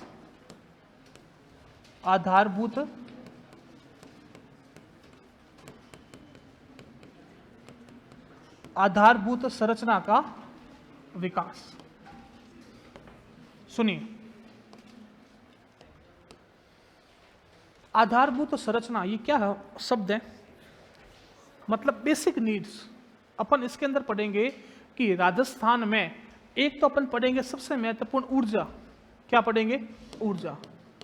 अभी आप लोगों ने बस है ना ये शब्द सुने, ऊर्जा क्या है क्या नहीं है, आपको इसका ज्ञान नहीं है। मैं आपको इसका बेसिक ज्ञान दूंगा कि ऊर्जा टॉपिक है तो क्यों है और नहीं है तो क्यों है, ठीक है। इसको समझना। दूसरा अपन इसमें पढ़ेंगे सड़क। तीसरा पढ़ेंगे इसमें परिवहन। वैसे सड़क परिवहन का हिस्सा है लेकिन परिवहन अलग दे रखा है, ठीक है। फिर अपन पढ़ेंगे डाक सिस्टम, ठीक है। मुख्यतः जो फोकस है ना अपन का इन चारों पर रहेगा। किन चारों पर रहेगा? ऊर्जा, सड़क, परिवहन और डाक, ठीक है। देखो ये सब आती है राजस्थान की आधारभूत संरचना, ठीक है। सबसे पहले मैं एक टॉपिक ले रहा हूं, ऊर्जा। ऊर्जा को अपन बोलते हैं एनर्जी, ठीक है। देखिए, अगर आपको डेवलपमेंट करना है राजस्थान का, तो राजस्थान ऊर्जा की दृष्टि से धनवान होना चाहिए, धनी होना चाहिए। आप ये सोचो कि बाड़मेर के अंदर अपन का रिको एरिया, यहाँ पर उद्योग चल रहे हैं, है ना। उद्योग आजकल सब किस पे चलते हैं? मशीनरी पे। और मशीनरी किससे चलती है? एनर्जी, मतलब विद्युत से। विद्युत क्या? एक तरह की ऊर्जा। अब आप सोचो कि दिन में 12 घंटे का समय होता है काम करने का, सुबह 7 बजे से लेकर रात को 7 बजे तक। अब इस 7 बजे से 7 बजे में मशीन भी है, आपके पास प्रशिक्षण भी है, आपके पास पैसा भी है, आपके पास रोजगार भी है, मजदूर भी है, सब कुछ है आपके पास। लेकिन अगर उस दौरान आपके पास लाइट नहीं है तो फिर तुम क्या ही कर लोगे? समझ में आई बात? अगर मुझे मशीन से, मैंने आपको कृषि खाद्य प्रसंस्करण उद्योग बताया था कि अपन आलू से चिप्स बनाएंगे, अपन सेव से जूस बनाएंगे। ये जूस क्या तुम लोग यूं सेव यहाँ से डालोगे, यूं मशीन घुमाओगे, यूं जूस निकलेगा, ऐसे करोगे क्या? नहीं। और बड़े बड़े उद्योग है, बड़ी बड़ी मशीनरी काम आती है, बड़ी बड़ी आपको लाइट की खपत चाहिए होती है। और आप ये सोचो कि आपके पास ऊर्जा ही नहीं है, लाइट की कटौतियां हो रही है, तो आप उद्योग में क्या कर लोगे? कुछ कर पाओगे? नहीं कर पाओगे। तो मेन जो ऊर्जा है ना, ऊर्जा का एक नियम आप लोगों ने पढ़ा होगा कि ऊर्जा को न तो अपन उत्पादित कर सकते हैं, न ही नष्ट कर सकते हैं। ऊर्जा का एक रूप से दूसरे रूप में रूपांतरण। अब देखो, रूपांतरण मतलब मैं घर से खाना खा के आया, ठीक है, मुझे पता था आरएस की क्लास है, आरएस में 2 घंटे माथा खाएंगे, तो माथा खाएंगे तो मुझे ऊर्जा निकालनी पड़ेगी, ऊर्जा अपनी देनी पड़ेगी। तो इस वजह से पहले मुझे क्या लेनी पड़ेगी? ऊर्जा। तो मैं भोजन करके आया, ठीक है। अब यहाँ पर 2 घंटे लेक्चर दूंगा तो वापस ऊर्जा खत्म हो गई, तो फिर कुछ एनर्जी ड्रिंक लूंगा तो और ऊर्जा आएगी, ठीक है। आप लोग अभी पंखे के नीचे बैठे हैं, है ना, बैठे हो। अब ये पंखा क्या कर रहा है? पंखा घूम तो रहा है, लेकिन पंखा कौन सी ऊर्जा ले रहा है? विद्युत। और चेंज किसमें कर रहा है? जो घूमता है ना उसको अपन बोलते हैं गतिज ऊर्जा, काइनेटिक एनर्जी, है ना, गतिज ऊर्जा में चेंज कर रहा है। तो इसने एक ऊर्जा ली और दूसरे में चेंज किया। लाइट जल रही है, कौन सी ऊर्जा ले रही है? विद्युत। और किसमें चेंज कर रही है? प्रकाश ऊर्जा या ऊष्मीय ऊर्जा, ठीक है। बात समझ में आई? अब आप लोगों ने संकल्प के ऊपर सोलर पैनल देखे, सोलर पैनल लगे हुए हैं। ये सोलर पैनल क्यों लगे हुए हैं? क्योंकि ये सोलर पैनल इस तरह से लगे हुए हैं कि सूरज की रोशनी इनके ऊपर गिरेगी। जब सूरज की रोशनी इस सोलर पैनल पर गिरेगी तो सोलर पैनल क्या होगा? गर्म होने से कौन सी ऊर्जा? ऊष्मीय ऊर्जा। और यहाँ पर सेंसर लगे हुए हैं, सेंसर क्या करते हैं? उस ऊष्मीय ऊर्जा को विद्युत ऊर्जा में चेंज करते, तो विद्युत ऊर्जा का उत्पादन हुआ। आपने पवन चक्कियां देखिए ना, पवन चक्कियां बड़े बड़े पंखे लगे होते हैं। बड़े बड़े पंखे क्या होता है? जब हवा चलती है तो पंखे, और मैंने क्या बोला? पंखा घूमेगा मतलब गतिज ऊर्जा। उसको किस में चेंज करोगे? आप जितना भी मैटर देखोगे ना, तो वहां पर अपन क्या कर रहे हैं? एक ऊर्जा ले रहे हैं, दूसरी ऊर्जा चेंज। आप में से कोई गिरिल कपड़ोड़ी का है? गिरिल के आसपास का है? बादरिस का? वहां पर पावर प्लांट लगे हुए हैं, है ना। पावर प्लांट क्या होता है? जैसे कोयला, अपन ने कोयले को लिया, कोयले को अपन ने जलाया। आप कोयले को जलाओगे तो कौन सी ऊर्जा? तापीय, तप निकलता है ना, तापीय ऊर्जा को अपन चेंज करेंगे विद्युत ऊर्जा। तो ये ऊर्जा है ना, ये ऊर्जा अपन ये पढ़ रहे हैं कि अपन विद्युत ऊर्जा का उत्पादन किन किन माध्यमों से कर सकते हैं। समझ में आई बात? इस वजह से ऊर्जा अपन का ये टॉपिक है। अपन ये पढ़ेंगे इसके अंदर अपन के राजस्थान के अंदर कौन कौन सी परियोजनाएं हैं और उन परियोजनाओं से अपन विद्युत ऊर्जा का उत्पादन करते हैं, किस किस माध्यम से करते हैं। भाई तुम कोयले को जलाकर करते हो, कि प्राकृतिक गैस को जलाकर करते हो, कि जल विद्युत से करते हो, कि सौर ऊर्जा से करते हो, पवन ऊर्जा से करते हो, बायोमास से करते हो, बायोगैस से करते हो। राजस्थान के अंदर कितनी ऊर्जा बनती है, और राजस्थान के अंदर लास्ट ईयर जो ऊर्जा बनी और इस साल जो ऊर्जा बनी वह ज्यादा बनी है कि कम बनी है, ये सब अपन इस टॉपिक के अंदर पढ़ेंगे। इस टॉपिक का नाम क्या है? आधारभूत संरचना का विकास। समझ में आई बात? अब सुनो ध्यान से। जो ऊर्जा होती है, ये ऊर्जा 2 तरह की होती है। ऊर्जा संसाधन 2 तरह के होते हैं। पहला होता है, वो होता है गैर नवीनीकरणीय, और गैर नवीनीकरणीय का एक दूसरा नाम और आएगा, परंपरागत। और जो दूसरा आएगा वह आएगा नवीनीकरणीय ऊर्जा संसाधन, और इसी का नया नाम क्या आएगा? गैर परंपरागत। सुनना, ये मैंने शायद पहले भी कहीं आपको समझाया है, समझाया था? नहीं, आपको नहीं समझाया, ठीक है। सुनो, देखो नाम में क्या आ रहा है? गैर नवीनीकरणीय। इसका मतलब पुनः पैदा कर सकते हो कि नहीं कर सकते हो? परंपरागत मतलब परंपराओं से इस्तेमाल। जैसे आप ये सुनते हो ना कि कोयला, कोयला अपन कहाँ से निकालते हैं? जमीन से। कोयले का निर्माण कैसे हुआ? कोयले का निर्माण हुआ कि बहुत सालों पहले हमारे जो मनुष्य पेड़ पौधे थे वो जमीन के अंदर दब गए, और दबने से जो उच्च ताप और दाब के कारण जो मनुष्य पेड़ पौधे थे वो किसके अंदर चेंज हो गए? कोयले के अंदर। पढ़ते हैं ना अपन। तो कोयला जमीन के अंदर पाया जाता है, एक लिमिटेड मात्रा में है।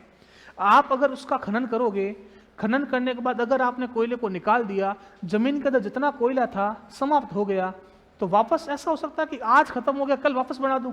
नहीं, नहीं हो सकता ना। तो इसको अपन कौन सा बोलते हैं? गैर नवीनीकरण। नवीन वापस नहीं कर सकते, परंपराओं से इस्तेमाल करके आ रहे हैं, इस वजह से ये कैसा हो गया? कोयला। ठीक है। दूसरा प्राकृतिक गैस। प्राकृतिक गैस भी लिमिटेड है कि अनलिमिटेड है? मैंने आपको प्राकृतिक गैस समझाया था जब मैं आपको बेसिक पढ़ा रहा था। मैंने आपको बोला था ना कि पेट्रोल के साथ साथ में क्या निकलती है? गैस निकलती है। तो इसकी भी एक लिमिट है। आज अगर आपने बहुत ज़्यादा प्राकृतिक गैस निकाल दी तो कल लेने के देने पड़ जाएंगे, है ना। अगर मैं यहीं पर बात करूं नवीनीकरणीय में, तो नवीनीकरणीय का मतलब होता है कि इसको आप हमेशा पैदा कर सकते हो। आज खत्म हो गई तो कल वापस पैदा कर लोगे, कभी भी खत्म नहीं होते। जैसे सौर ऊर्जा, आज संकल्प के ऊपर सोलर पैनल लगे हुए हैं, कल सूर्य भगवान नाराज हो जाएगा, नहीं नहीं संकल्प ने बहुत ज्यादा सौर ऊर्जा का उपयोग कर लिया, कल से मैं निकलना बंद। संभव है क्या? नहीं। आज भी निकले और कल भी निकलेंगे, सीधी सी बात है।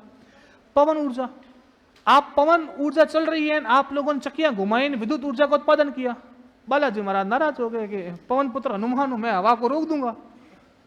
संभव है क्या? नहीं। हवा कल भी चली और आज भी चलेगी। तो ये ऐसे स्रोत होते हैं जो कभी भी नष्ट नहीं होते। अपन पहले क्या करते थे? अपन इन पर आधारित थे, इन पर आधारित थे। अब अपन ने क्या किया? अपन अब यहां से किसकी तरफ जा रहे हैं? इस तरफ, क्योंकि ये कभी समाप्त हो जाएंगे पता ही नहीं चलेगा, लेकिन ये कभी भी समाप्त नहीं होंगे। इस वजह से अपन धीरे धीरे, देखो इलेक्ट्रिक गाड़ी आ गई ना, इलेक्ट्रिक गाड़ियां, क्योंकि पेट्रोल दिनों दिन महंगा हो रहा है। मैंने आपको पेट्रोल के बारे में पूरा का पूरा पढ़ाया है। अपन 87% तो करते हैं आयात और 13% करते हैं उत्पादित, है ना। वही बात है कि पिज्जा घर पे खाओगे तो महंगा पड़ेगा कि बाजार में खाओगे तो महंगा पड़ेगा? बाजार में पड़ेगा ना महंगा। बाजार में 200 रुपए में कितना सा देता है, घर में 200 रुपए में पूरा परिवार जिम लो पिज्जा, है ना।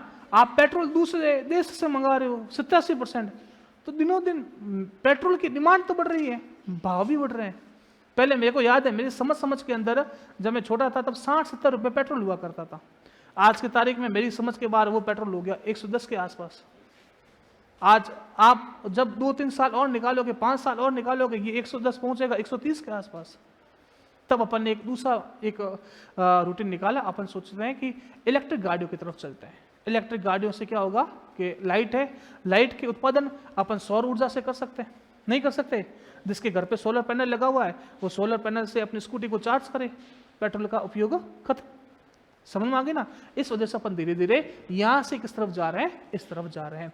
अपन के राजस्थान के अंदर बहुत सारे सोलर प्लांट लगे हैं, बहुत सारे पवन ऊर्जा के प्लांट लगे। अपन सारे के सारे प्लांट पढ़ेंगे कि राजस्थान के अंदर सौर ऊर्जा के कौन से प्लांट है। आप लोग पढ़ोगे, आपने नाम सुना है बड़ला का? सुना है? बड़ला का है फड़ौदी में। ये भारत का सबसे बड़ा सौर ऊर्जा प्लांट है और पार्क बना हुआ है। आप देखोगे, आपकी नजर जहां तक जाएगी ना तब तक आपको पैनल के पैनल ही दिखेंगे, जमीन दिखेगी नहीं। इतना बड़ा प्लांट है। विश्व की सबसे बड़ी पवन ऊर्जा परियोजना लगाई है अपन के जैसलमेर के अंदर, अडानी ने। अब ये इतना सारा काम है, तो आपको बस यही तो पढ़ना है कि राजस्थान के अंदर कहाँ कहाँ पवन ऊर्जा से विद्युत ऊर्जा का उत्पादन हो रहा है, राजस्थान में कहाँ कहाँ सौर ऊर्जा से पवन ऊर्जा का उत्पादन हो रहा है, राजस्थान में कहाँ कहाँ कोयले से पवन विद्युत ऊर्जा का उत्पादन हो रहा है, राजस्थान में कहाँ कहाँ अपन, आप लोग पढ़ते हो ना रावत भाटा परमाणु ऊर्जा संयंत्र, ये क्या है? इसके अंदर भी क्या बन रही है? विद्युत बन रही है। लेकिन इसके अंदर आप लोग इनपुट क्या ले रहे हो? रेडियो एक्टिव तत्व, है ना। उद्देश्य अपन का क्या है? उद्देश्य अपन का है विद्युत ऊर्जा का उत्पादन करना। बस तरीके अलग अलग है। आप लोगों ने जल विद्युत का नाम सुना है? जल विद्युत, अब मैं आपको बताता हूं। देखो, आपने सिर्फ नाम सुना है, मैं आपको बताता हूं इसमें विद्युत ऊर्जा का उत्पादन कैसे होता है। ये क्या बन गया? चलो जैसे आप लोग बांध बनाते हो, ये बांध बना दिया, बांध इस तरह से बनेगा।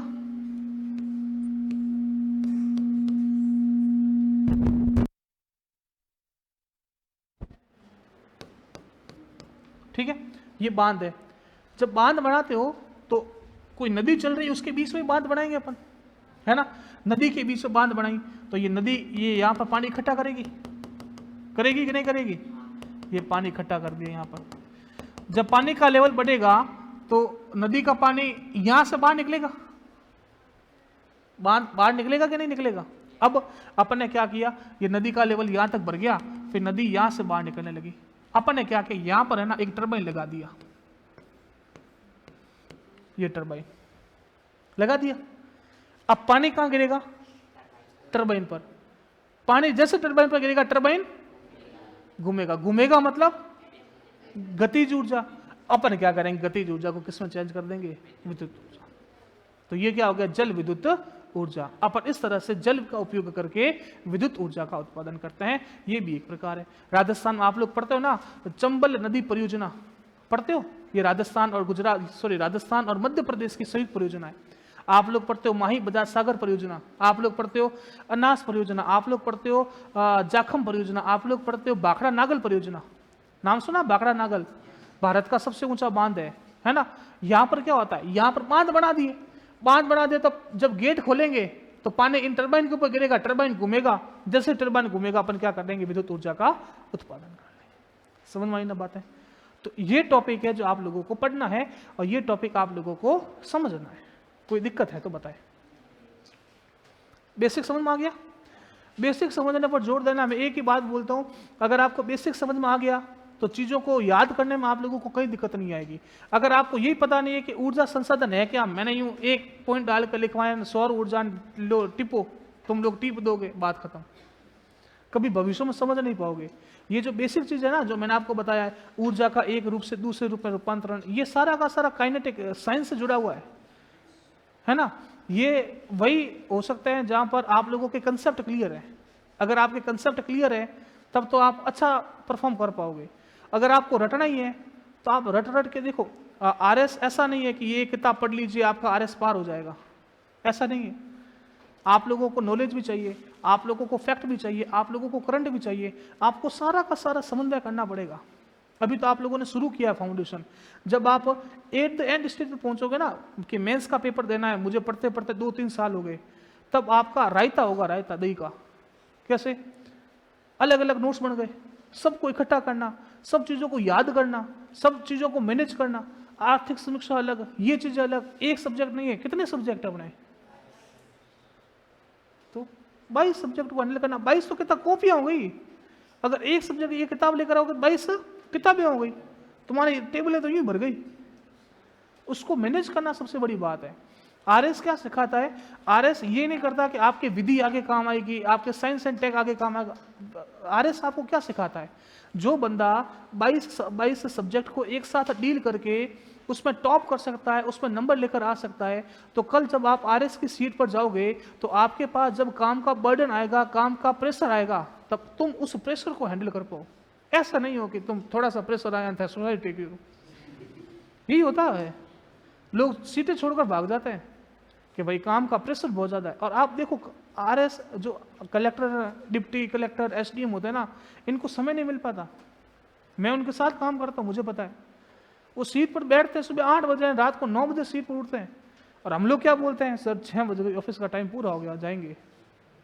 ये रियलिटी बता रहा हूँ। तब आपको ये 22 सब्जेक्ट पढ़ने को देते हैं कि 22 सब्जेक्ट याद करना, क्योंकि आप जब प्रशासनिक जुमले में जाओगे ना, ऐसा नहीं है कि सिर्फ एक लेटर दिन में एक साइन करना, दिन के कितने लेटर आते हैं और आपको ध्यान रखना पड़ता है कि मैंने इस लेटर पर साइन किए थे। कहीं आपका कोई जूनियर है, उसने कोई ऐसा लेटर निकाल दिया, उस पर आपकी फर्जी साइन टिका दी, तो आपको पता क्या रहेगा, दिमाग में होगा तो पता रहेगा ना कि मैंने हाँ इस पर साइन किए थे कि नहीं किए थे। इस वजह से सारे के सारे जो बर्डन है उसको सिखाने की क्षमता आपको अभी से देते हैं कि 22 सब्जेक्ट को याद करो, पढ़ो, दिमाग के अंदर सेट करो। ठीक है, चलो अब मैं एक डायग्राम बना रहा हूं, उस डायग्राम को बनाइए। हेडिंग डालिए आधारभूत संरचना का विकास, और इन 4 पॉइंट को लिख लो पहले।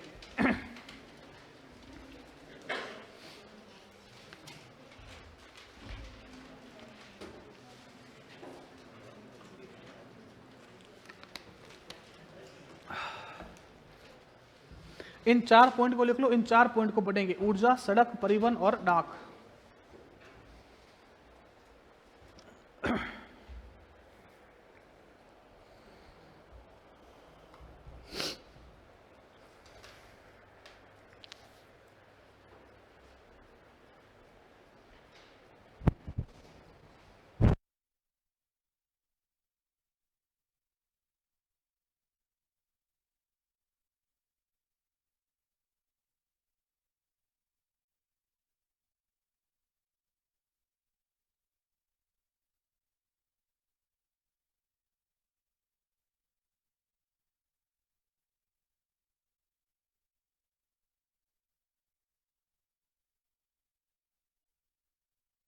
चलो सुनिए,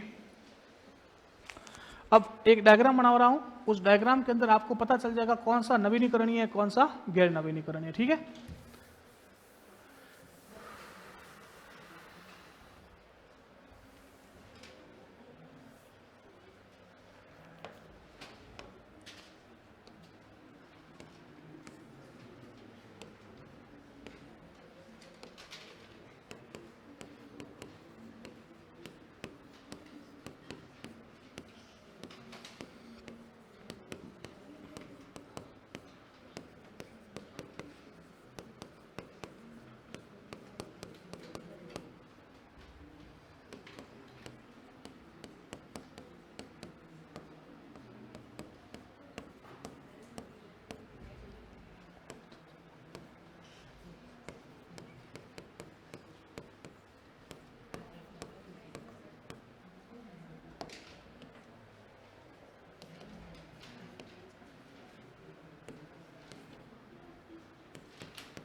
ये डायग्राम बनाओ अपनी कॉपी के अंदर। ये सारी की सारी ऊर्जा कौन सी है, नवीनीकरणीय, और ये सारी की सारी ऊर्जा कौन सी है, गैर नवीनीकरणीय।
समझ में आ रहा है सभी को?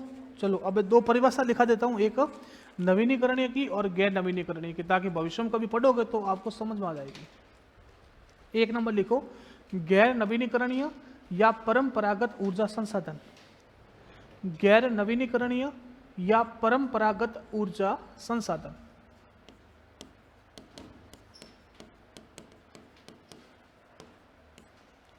गैर नवीनीकरणीय या परंपरागत ऊर्जा संसाधन, इसकी परिभाषा बोल रहा हूं, वो परिभाषा आपको लिखनी है। गैर नवीनीकरणीय या परंपरागत ऊर्जा संसाधन।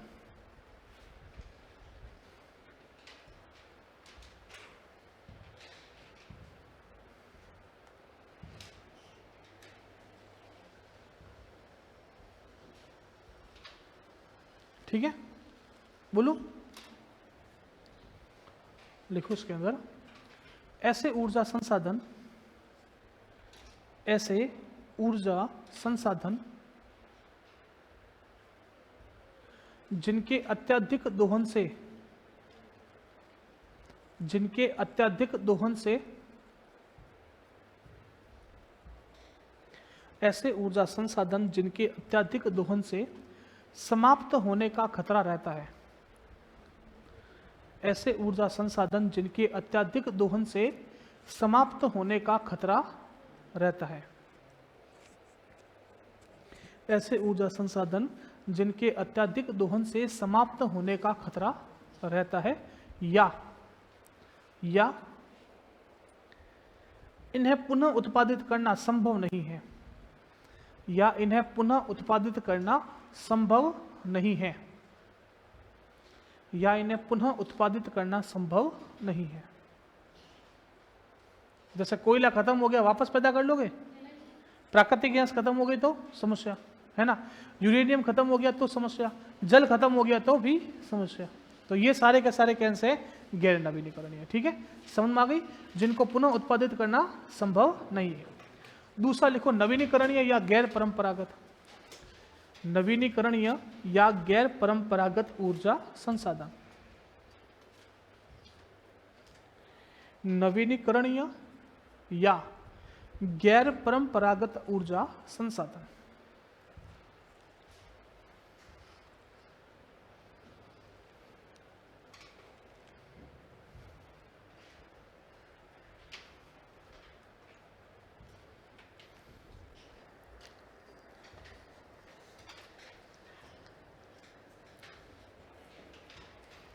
इसमें लिखना है, ऐसे ऊर्जा संसाधन, ऐसे ऊर्जा संसाधन, ऐसे ऊर्जा संसाधन जिनके अत्यधिक दोहन से समाप्त होने का खतरा नहीं रहता, ऐसे ऊर्जा संसाधन जिनके अत्यधिक दोहन से समाप्त होने का खतरा नहीं रहता।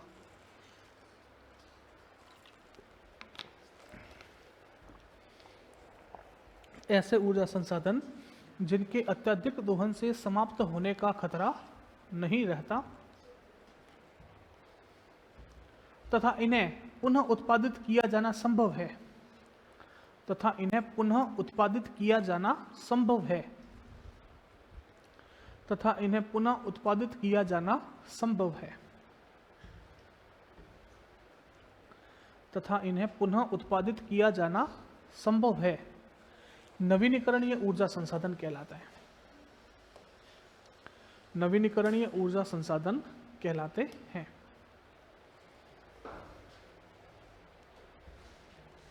ठीक है, समझ में आ गई बात यहां तक?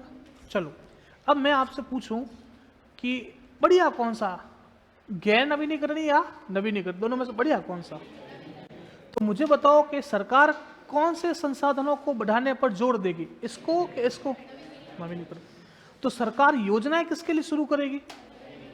अब मुझे बताओ कि राजस्थान में सर्वाधिक, देखो ये दो ऊर्जाएं होती है, या तो सौर ऊर्जा, पवन ऊर्जा, उसमें भी सबसे ज्यादा जो संभावना है वह सौर ऊर्जा, क्योंकि अपन का जो राजस्थान है वह आधे से ज्यादा मरुस्थलीय क्षेत्र है, और मरुस्थलीय क्षेत्र है तो यहाँ पर लगभग वर्ष भर सूर्य सीधा चमकता है, और जब सूर्य सीधा चमकेगा तो उनकी रोशनी से उनकी जो गर्मी है, उनकी गर्मी से अपन किसका उत्पादन कर सकते हैं? सौर ऊर्जा का उत्पादन कर सकते हैं।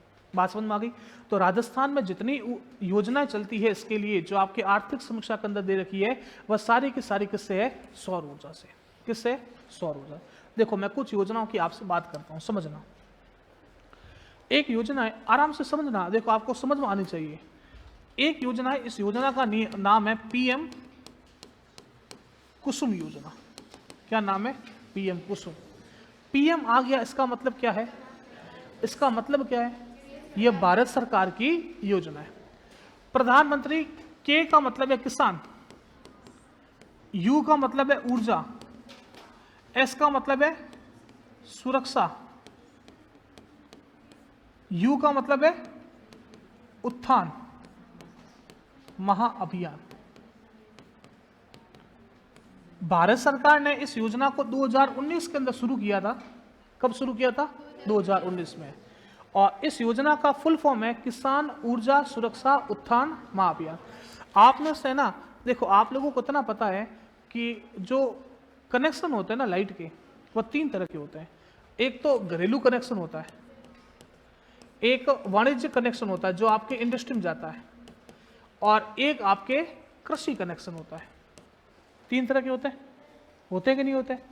जो घरेलू कनेक्शन होगा ना, इस घरेलू कनेक्शन के अंदर जो आपकी यूनिट होगी वह लगभग 8 रुपये 9 रुपये होगी। वाणिज्यिक होगी तो महंगी होगी, है ना, लगभग 13-15 रुपये होगी। और कृषि होगी वह, उसका जो चार्ज होता है वह नील के बराबर होता है। ठीक है, किसके बराबर होगा? नील के। इसका मतलब क्या कि किसानों को लाइट भी दो और लाइट लगभग फ्री में दो, तो ये तो दोहरी मार हो गई। एक तो अपन विद्युत ऊर्जा का उत्पादन करते हैं और दूसरी तरफ अपन जो विद्युत ऊर्जा किसानों को दे रहे हैं वो कैसे दे रहे हैं? फ्री।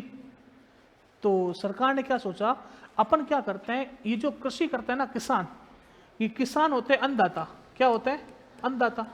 अपन इनको अन्नदाता से क्या बना देते हैं? ऊर्जादाता। क्या बना देते हैं? ऊर्जादाता। कैसे बनाओगे? तो अपन ऐसा करते हैं, जो ये किसान हैं, इन किसानों के पास भूमि पड़ी है भूमि, तो अपन क्या करते हैं, उन भूमि के अंदर सोलर पैनल लगा देते हैं। ठीक है, सोलर पैनल लगा दोगे, क्या सोलर पैनल बातों में लगता है? तो पैसा चाहिए। अब किसान के पास इतना ही पैसा होता तो वो खुद ही लगा लेता, नहीं। तो सरकार ने क्या बोला, अगर आप किसान अगर सोलर पैनल लगाएगा तो सोलर पैनल बनाने, मान लो मैं खर्चा मार रहा हूं कितने रुपए? 100 रुपए। तो 100 रुपए में बोला कि 30 रुपए कौन देगी? केंद्र सरकार। बोला 30 रुपए कौन देगी? राज्य सरकार। तो बाकी तो 40 रुपए देने पड़ेंगे, 40 रुपए भी नहीं है मेरे पास। तो सरकार ने बोला 30 रुपए हम लोग क्या करेंगे, आपको लोन दे देंगे। क्या दे देंगे? लोन। पीछे कितने थे? 10 रुपए। वो 10 रुपए किसको देने हैं? आपको देने हैं। मतलब इस योजना के तहत किसान को सिर्फ और सिर्फ कितना भुगतान करना है? पैसे की समस्या सुलझ गई। अगर आप अपने खेत के अंदर 10 लाख का प्लांट लगाते हो तो 10 लाख का प्लांट लगाओगे, किसान को कितने देने? 1 लाख। बाकी सारी की सारी व्यवस्था हो गई। ठीक है, किसान राजी हो गया कि ठीक है आप हमारे खेत के अंदर प्लांट लगा लो। सरकार ने ये बोला कि आप लोग जो ये खेत के अंदर प्लांट लगाओगे ना, उससे सौर ऊर्जा से क्या बनेगी? विद्युत ऊर्जा। आप विद्युत ऊर्जा आपको जितने काम में आइए चाहिए उतने आप काम ले लो। हो सकता है कि आपके पास विद्युत ऊर्जा और बच जाए, है ना, तो आप ऐसे करो, इस विद्युत ऊर्जा को आप क्या करो? बेच दो। बेचने से क्या होगा? आपको पैसा मिल जाएगा। तो आप अन्नदाता से क्या बन गए? ऊर्जा। समझ में आई बात? कहनी आई? क्लियर है? देखो एक दो फोटो है, उस फोटो के माध्यम से भी मैं आपको समझाता हूं। देखो ये इस तरह से है ना। अब इसके अंदर क्या है, अपन ने 3 घटक रखे हैं। पहले 3 स्टेप में योजना संचालित की। इन 3 स्टेप में कैसे की? सबसे पहले अपन घटक ए लेके आए, इसके अंदर अपन ने सोलर पैनल लगाए खेतों के अंदर। ठीक है। बी अपन ने क्या किया? सोलर पंपों की स्थापना की। किसकी? Solar pump. सोलर पंप समझते हो? आपके खेतों में कोई पानी के पंप होते हैं, वो या तो डीजल से चलते हैं या फिर लाइट से चलते हैं। तो बोला कि उन पंपों को हटाओ, क्योंकि वो तो या तो डीजल खा रहे हैं या लाइट खा रहे हैं, महंगे पड़ते हैं। इनकी जगह आप क्या करो? सोलर पंप लगाओ। ये जो पंप है ना, ये पंप कैसा पंप है? सोलर। वो सोलर एनर्जी ले रहा है और पानी को फेंक रहा है। ठीक है। तीसरा, सोलर पंप लगाओ। तीसरा ये बोला कि जो पहले से लगे हुए हैं उनको चेंज करो। 3 घटक है। ए तो बोलता है क्या? सोलर संयंत्रों की स्थापना करो, पार्क लगाओ। दूसरा बोलता है सोलर पंप लगाओ। और तीसरा घटक बोलता है अगर पहले से कोई डीजल पंप लगा हुआ है या लाइट का पंप लगा हुआ, उसको हटाकर किसकी स्थापना करो? सोलर पंपों की। बात समझ में आई? ये योजना किसकी है? किसान ऊर्जा सुरक्षा उत्थान महाअभियान। ठीक है। इसमें 30% कौन देगी? केंद्र सरकार। 30% कौन देगी? राज्य सरकार। 30% कौन देगा? लोन। और किसान खुद कितना देगा? 10%। इस योजना के कितने घटक है? 3। पहले घटक में क्या होगा? सोलर संयंत्रों की स्थापना होगी। सोलर संयंत्र मतलब खेतों के अंदर लगाए जाएंगे। बी में क्या होगा? सोलर पंप लगाए जाएंगे। और सी में जो डीजल के पंप है उनको हटाया जाएगा, उनकी जगह पर किसकी स्थापना की जाएगी? सोलर पंपों की। ये योजना है कौन सी? पीएम कुसुम योजना। समझ में आ गई? कोई दिक्कत? देखो मैं आपको समझाता हूं जो इसके अंदर लिखी हुई है।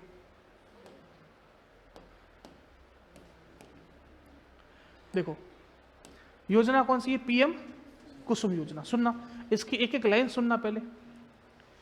ऊपर क्या लिखा हुआ है, राज्य कितना देगा 30%, फिर केंद्र कितना देगा 30%, ऋण कितना है 30%, और किसान स्वयं कितना देगा 10%। इस योजना का लक्ष्य कितना है 34,800 मेगावाट। कितना है 34,800 मेगावाट विद्युत ऊर्जा का उत्पादन करना।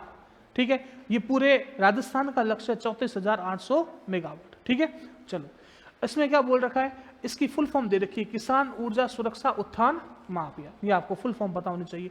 घटक देखो, ए यहां पर बताया, बी और फिर बताया सी। देखो ए में क्या है, ए में आपको बंजर भूमि जो होती है उस बंजर भूमि पर 2 मेगावाट तक के क्या करना है, सौर ऊर्जा संयंत्रों की स्थापना करनी। बताया सौर ऊर्जा संयंत्र लगाने, क्योंकि बंजर भूमि है, बंजर भूमि पर आप ना तो कृषि कर सकते हो ना वह किसी काम की है, तो क्यों ना वहां पर सोलर पंप लगा दो। सोलर पंप लगाओगे तो सोलर पंपों से विद्युत ऊर्जा बनेगी, विद्युत ऊर्जा बनेगी तो आपको जितनी काम आई उतनी आप ले लो, बाकी जो बचेगी उसको क्या कर दो, बेच दो। बेचोगे तो आपको क्या मिलेगा, पैसा। पहले आप अन्न बेचते थे, लेकिन अब अन्न नहीं बेच पा रहे हो तो आप क्या बेचो, ऊर्जा। तो अन्नदाता से ऊर्जा दाता। ठीक है, ये एक घटक है। बी घटक में क्या होगा, सोलर पंप लगाए जाएंगे, सोलर पंपों की स्थापना की जाएगी। और घटक सी में क्या है, कृषि पंप सेटों को सौर ऊर्जाकृत किया जाएगा। ठीक है, ये 3 घटक है। इस योजना का नाम क्या है, कुसुम योजना। ठीक है, अब देखो एक सवाल लिखो जो प्री के अंदर पूछ रखा, उस सवाल को लिखिए। सवाल लिखिए, प्रधानमंत्री कुसुम योजना का संबंध किससे है। प्रधानमंत्री कुसुम योजना का संबंध किससे है। प्रधानमंत्री कुसुम योजना का संबंध किससे है।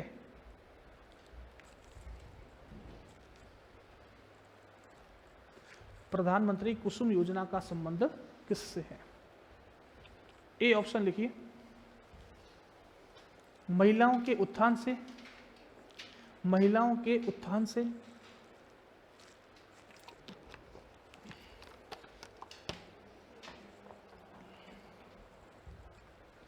महिलाओं के उत्थान से। बी लिखिए,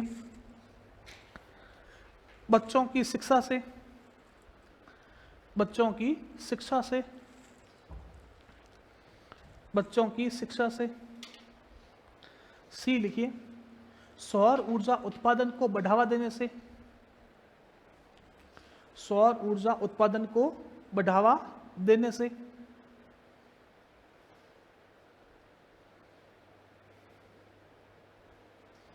और डी लिखो, साइबर क्राइम के लिए, साइबर क्राइम के निस्तारण हेतु, साइबर क्राइम के लिए, साइबर क्राइम के लिए। अब देखो ये जब सवाल आया तब ये योजना नई नई आई थी, है ना। सबने जो आंसर था ना वह टिकाया सी नहीं, ए। कुसुम क्या है, लड़की का नाम, तो उन्होंने ये सोचा कि ये योजना किसके है, महिलाओं के उत्थान के लिए। सौर ऊर्जा का किसी पर दिमाग गया ही नहीं। ठीक है, तो आंसर क्या लगाया उन्होंने, ए, जबकि आंसर है क्या, सी। तो इस तरह से सवाल पेपर में आ जाते हैं। और भारत सरकार लगभग क्या करती है कि उनका उद्देश्य एक ही है कि कोई भी योजना हो ना, उस योजना में उस योजना का जो उद्देश्य है वह साफ होना चाहिए। देखो आप जितनी भी योजनाएं हैं उन सब की कोई ना कोई फुल फॉर्म, जैसे बोर मैंने बताई उसकी फुल फॉर्म, राजकीय बताई उसकी फुल फॉर्म, सक्षम बताई उसकी फुल फॉर्म, समर्थ है उसकी भी है। मतलब योजना से आपको लग रहा है दीनदयाल उपाध्याय ग्रामीण कौशल योजना, पता चल रहा है कि भारत सरकार की है, ग्रामीणों के लिए है और प्रशिक्षण से है कि नहीं है। तो ऐसे इसमें भी पता चल रहा है, कुसुम मतलब किसान ऊर्जा सुरक्षा उत्थान महाभियान। तो इस तरह के सवाल आता है। ठीक है, तो हेडिंग डालो आप, पीएम कुसुम योजना, और लिखना शुरू करो, पीएम कुसुम योजना।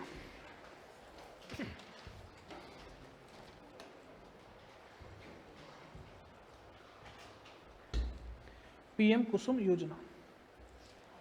अपन के भारत में जो नवीनीकरणीय ऊर्जा है, कौन सी ऊर्जा, कौन कौन सी ऊर्जा है, सौर ऊर्जा, पवन ऊर्जा, इनको बढ़ावा देने के लिए एक मंत्रालय बना हुआ है और उस मंत्रालय का नाम है नवीन एवं नवीनीकरणीय ऊर्जा मंत्रालय। क्या नाम है?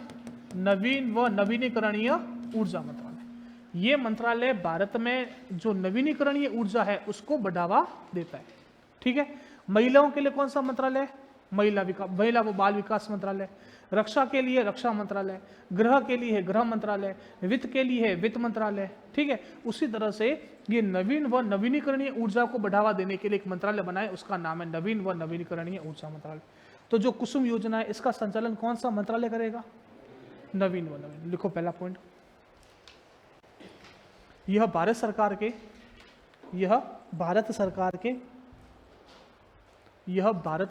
के नवीन एवं नवीनीकरणीय ऊर्जा मंत्रालय द्वारा संचालित है। यह भारत सरकार के नवीन एवं नवीनीकरणीय ऊर्जा मंत्रालय द्वारा संचालित है।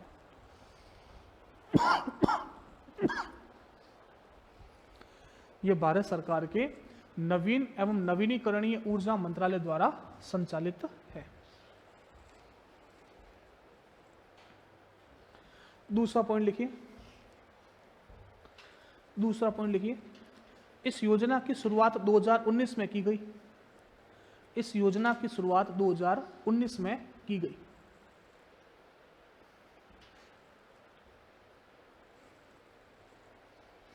इस योजना की शुरुआत 2019 में की गई। अब लिखो कुसुम की फुल फॉर्म। लिखो कुसुम करके डैश कर दो और ये फुल फॉर्म लिखो, किसान ऊर्जा सुरक्षा उत्थान महाअभियान। कुसुम डैश करके इसकी फुल फॉर्म लिखो, किसान ऊर्जा सुरक्षा उत्थान महाअभियान। किसान ऊर्जा सुरक्षा उत्थान एवं महाअभियान। मैं आपको लास्ट में सवाल दूंगा जो मेंस के अंदर आ रखा है। राजस्थान में नवीनीकरणीय ऊर्जा को बढ़ावा देने के लिए किए गए प्रयासों पर टिप्पणी कीजिए। अब टिप्पणी कहीं की करनी है? नवीनीकरणीय ऊर्जा, तो योजना कौन सी लिखनी पड़ेगी? पीएम कुसुम योजना। ये वहां काम आती है। ठीक है। या पेपर में सवाल पूछेगा पीएम कुसुम योजना का संबंध निम्नलिखित में से किससे है, तब आपको आंसर देना है सौर ऊर्जा से। समझ आई बात? ठीक है। अगला पॉइंट लिखिए। इस योजना का उद्देश्य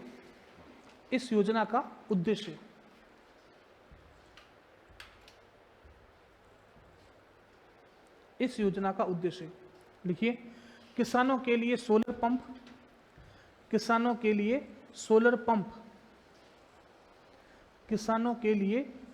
पंप और सौर ऊर्जा संयंत्रों की स्थापना करना। किसानों के लिए सोलर पंप और सौर ऊर्जा संयंत्रों की स्थापना करना। योजना का उद्देश्य किसानों के लिए सोलर पंप और सौर ऊर्जा संयंत्रों की स्थापना करना। अगला पॉइंट,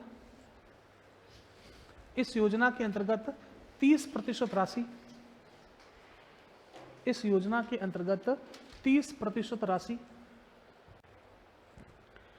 केंद्र सरकार द्वारा, इस योजना के अंतर्गत 30% राशि केंद्र सरकार द्वारा, कॉमा 30% राशि राज्य सरकार द्वारा। इस योजना के अंतर्गत 30% राशि केंद्र सरकार द्वारा, 30% राशि राज्य सरकार द्वारा, फिर कॉमा 30% राशि ऋण के माध्यम से, 30% राशि ऋण के माध्यम से तथा 10% राशि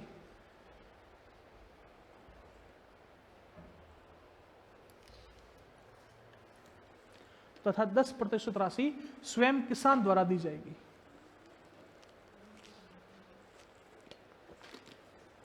समझ में आ गई? 30 सेंट्रल है, 30 स्टेट है, 30 लोन है और 10% खुद देगा। ठीक है। अगर ये 10% का भी रिवाज क्यों रखा पता है? हाँ, ब्याज से एक देखो क्या होता है, चुकाना पड़ जाता है। एक आज आपके पास है नहीं, आपको लोन मिल गया और लोन भी ब्याज बहुत कम मिलता है इस पे। ऐसा नहीं होता कि तुमको 100 रुपये पर 110 रुपये ब्याज भरना है, 100 रुपये पर 101, 102 इतना होता है, ठीक है। लेकिन वो देखो ना कि चुकाना तो पड़ेगा, लेकिन वो ऊर्जा दाता भी तो बना है, वो ऊर्जा पैदा करके ऊर्जा बेचेगा भी तो सही, तो कमाई भी तो हो रही है उसकी। हाँ माना पैसा चुकाना पड़ेगा, लेकिन उस कमाई भी तो हो रही है। और एक बात मैं क्या समझा रहा था कि 10% क्यों रखा किसान का? अगर किसान का 10% ही नहीं रखते तो क्या होता? नहीं, तो ये होता है कि आप अगर कोचिंग के अंदर आए, ठीक है, फीस ली, तब तो थे रोज कोचिंग वाला। अगर फीस नहीं ली, फोकट में कि फ्री सेमिनार, तो आ जाओगे, कल आओगे, परसों आओगे, परसों नींद आने लग गई तो नहीं आओगे। एक दिन चलो कर लिया, दूसरे दिन घर वाले धक्के मार के बाहर निकालेंगे कि भाई इतनी मोटी मोटी फीसें दी है, जाओ कोचिंग। होता है ना, फ्री की चीज की कभी कोई वैल्यू होती नहीं है। इस वजह से चाहे 10% रखा, लेकिन रखा है कि 10% अगर जेब से लाख रुपया लगा है ना, तो किसान जरूर उस प्लांट का ध्यान रखेगा। नहीं तो भले ही कबूतर बीटो आए कर जावे, कोई मतलब नहीं है। समझ में आई? ये जो प्लांट लगता है ना, उसको पानी से धोना पड़ता है, क्योंकि ये प्लांट क्या होता है, मिट्टी से ढक जाता है। जब मिट्टी से ढक गए तो अब सौर ऊर्जा उस पर पड़ेगी, लेकिन वो प्लांट गर्म नहीं हो पाएंगे, है ना। आप सोचो कि कबूतरों ने गंदगी कर ली अगर उसके ऊपर, तो वो प्लांट तो पूरा का पूरा कबूतरों से वाइट हो रखा है, उस पर सोलर ऊर्जा पड़ेगी तो कहीं की सोलर ऊर्जा बनेगी? नहीं बनती। तो जिसके प्लांट लगे होता है ना, वो पानी से साफ करते हैं रोज। तो अगर किसान का 10% लगा हुआ होगा तो किसान ध्यान रखेगा कि लाख रुपया मेरा भी लगा हुआ है, इस वजह से 10% किसान का रखा है, ठीक है। ये हर किसी का कोई ना कोई कारण होता है। अपन ये क्यों करता है 10%? इसका कारण ये है, वरना 10% नहीं रखा होता तो बेचारे राज्य का 30% गया, केंद्र का भी 30% गया, और लोन वाले माथे पर हाथ धर के रो ही रहे, है ना। इसलिए चलो अगला पॉइंट लिखो। इस योजना का क्रियान्वयन मार्च 2026 तक किया जाएगा। इस योजना का क्रियान्वयन मार्च 2026 तक किया जाएगा। इस योजना का क्रियान्वयन मार्च 2026 तक किया जाएगा।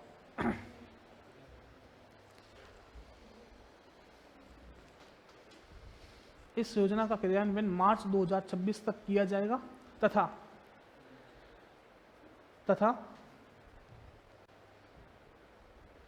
इस योजना के तहत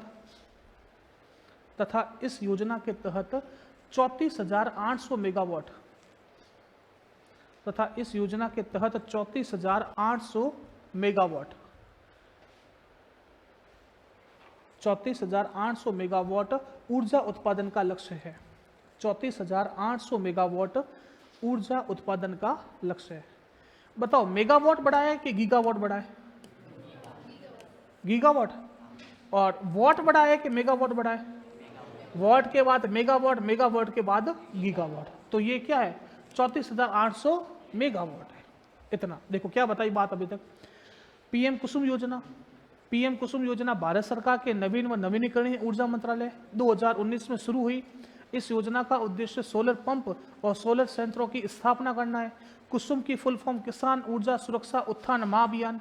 30% राशि केंद्र के द्वारा, 30% राशि राज्य के द्वारा, 30% राशि ऋण के द्वारा और 10% राशि किसान के द्वारा। टोटल उत्पादन का लक्ष्य 34,800 मेगावाट मार्च 2026 तक संचालित रहेगी। और घटक कितने हैं? 3। समझ में आ गई? ये घटक हेडिंग डाल दो आप, लिखिए पीएम कुसुम योजना के 3 प्रमुख घटक है। पीएम कुसुम योजना के 3 प्रमुख घटक है।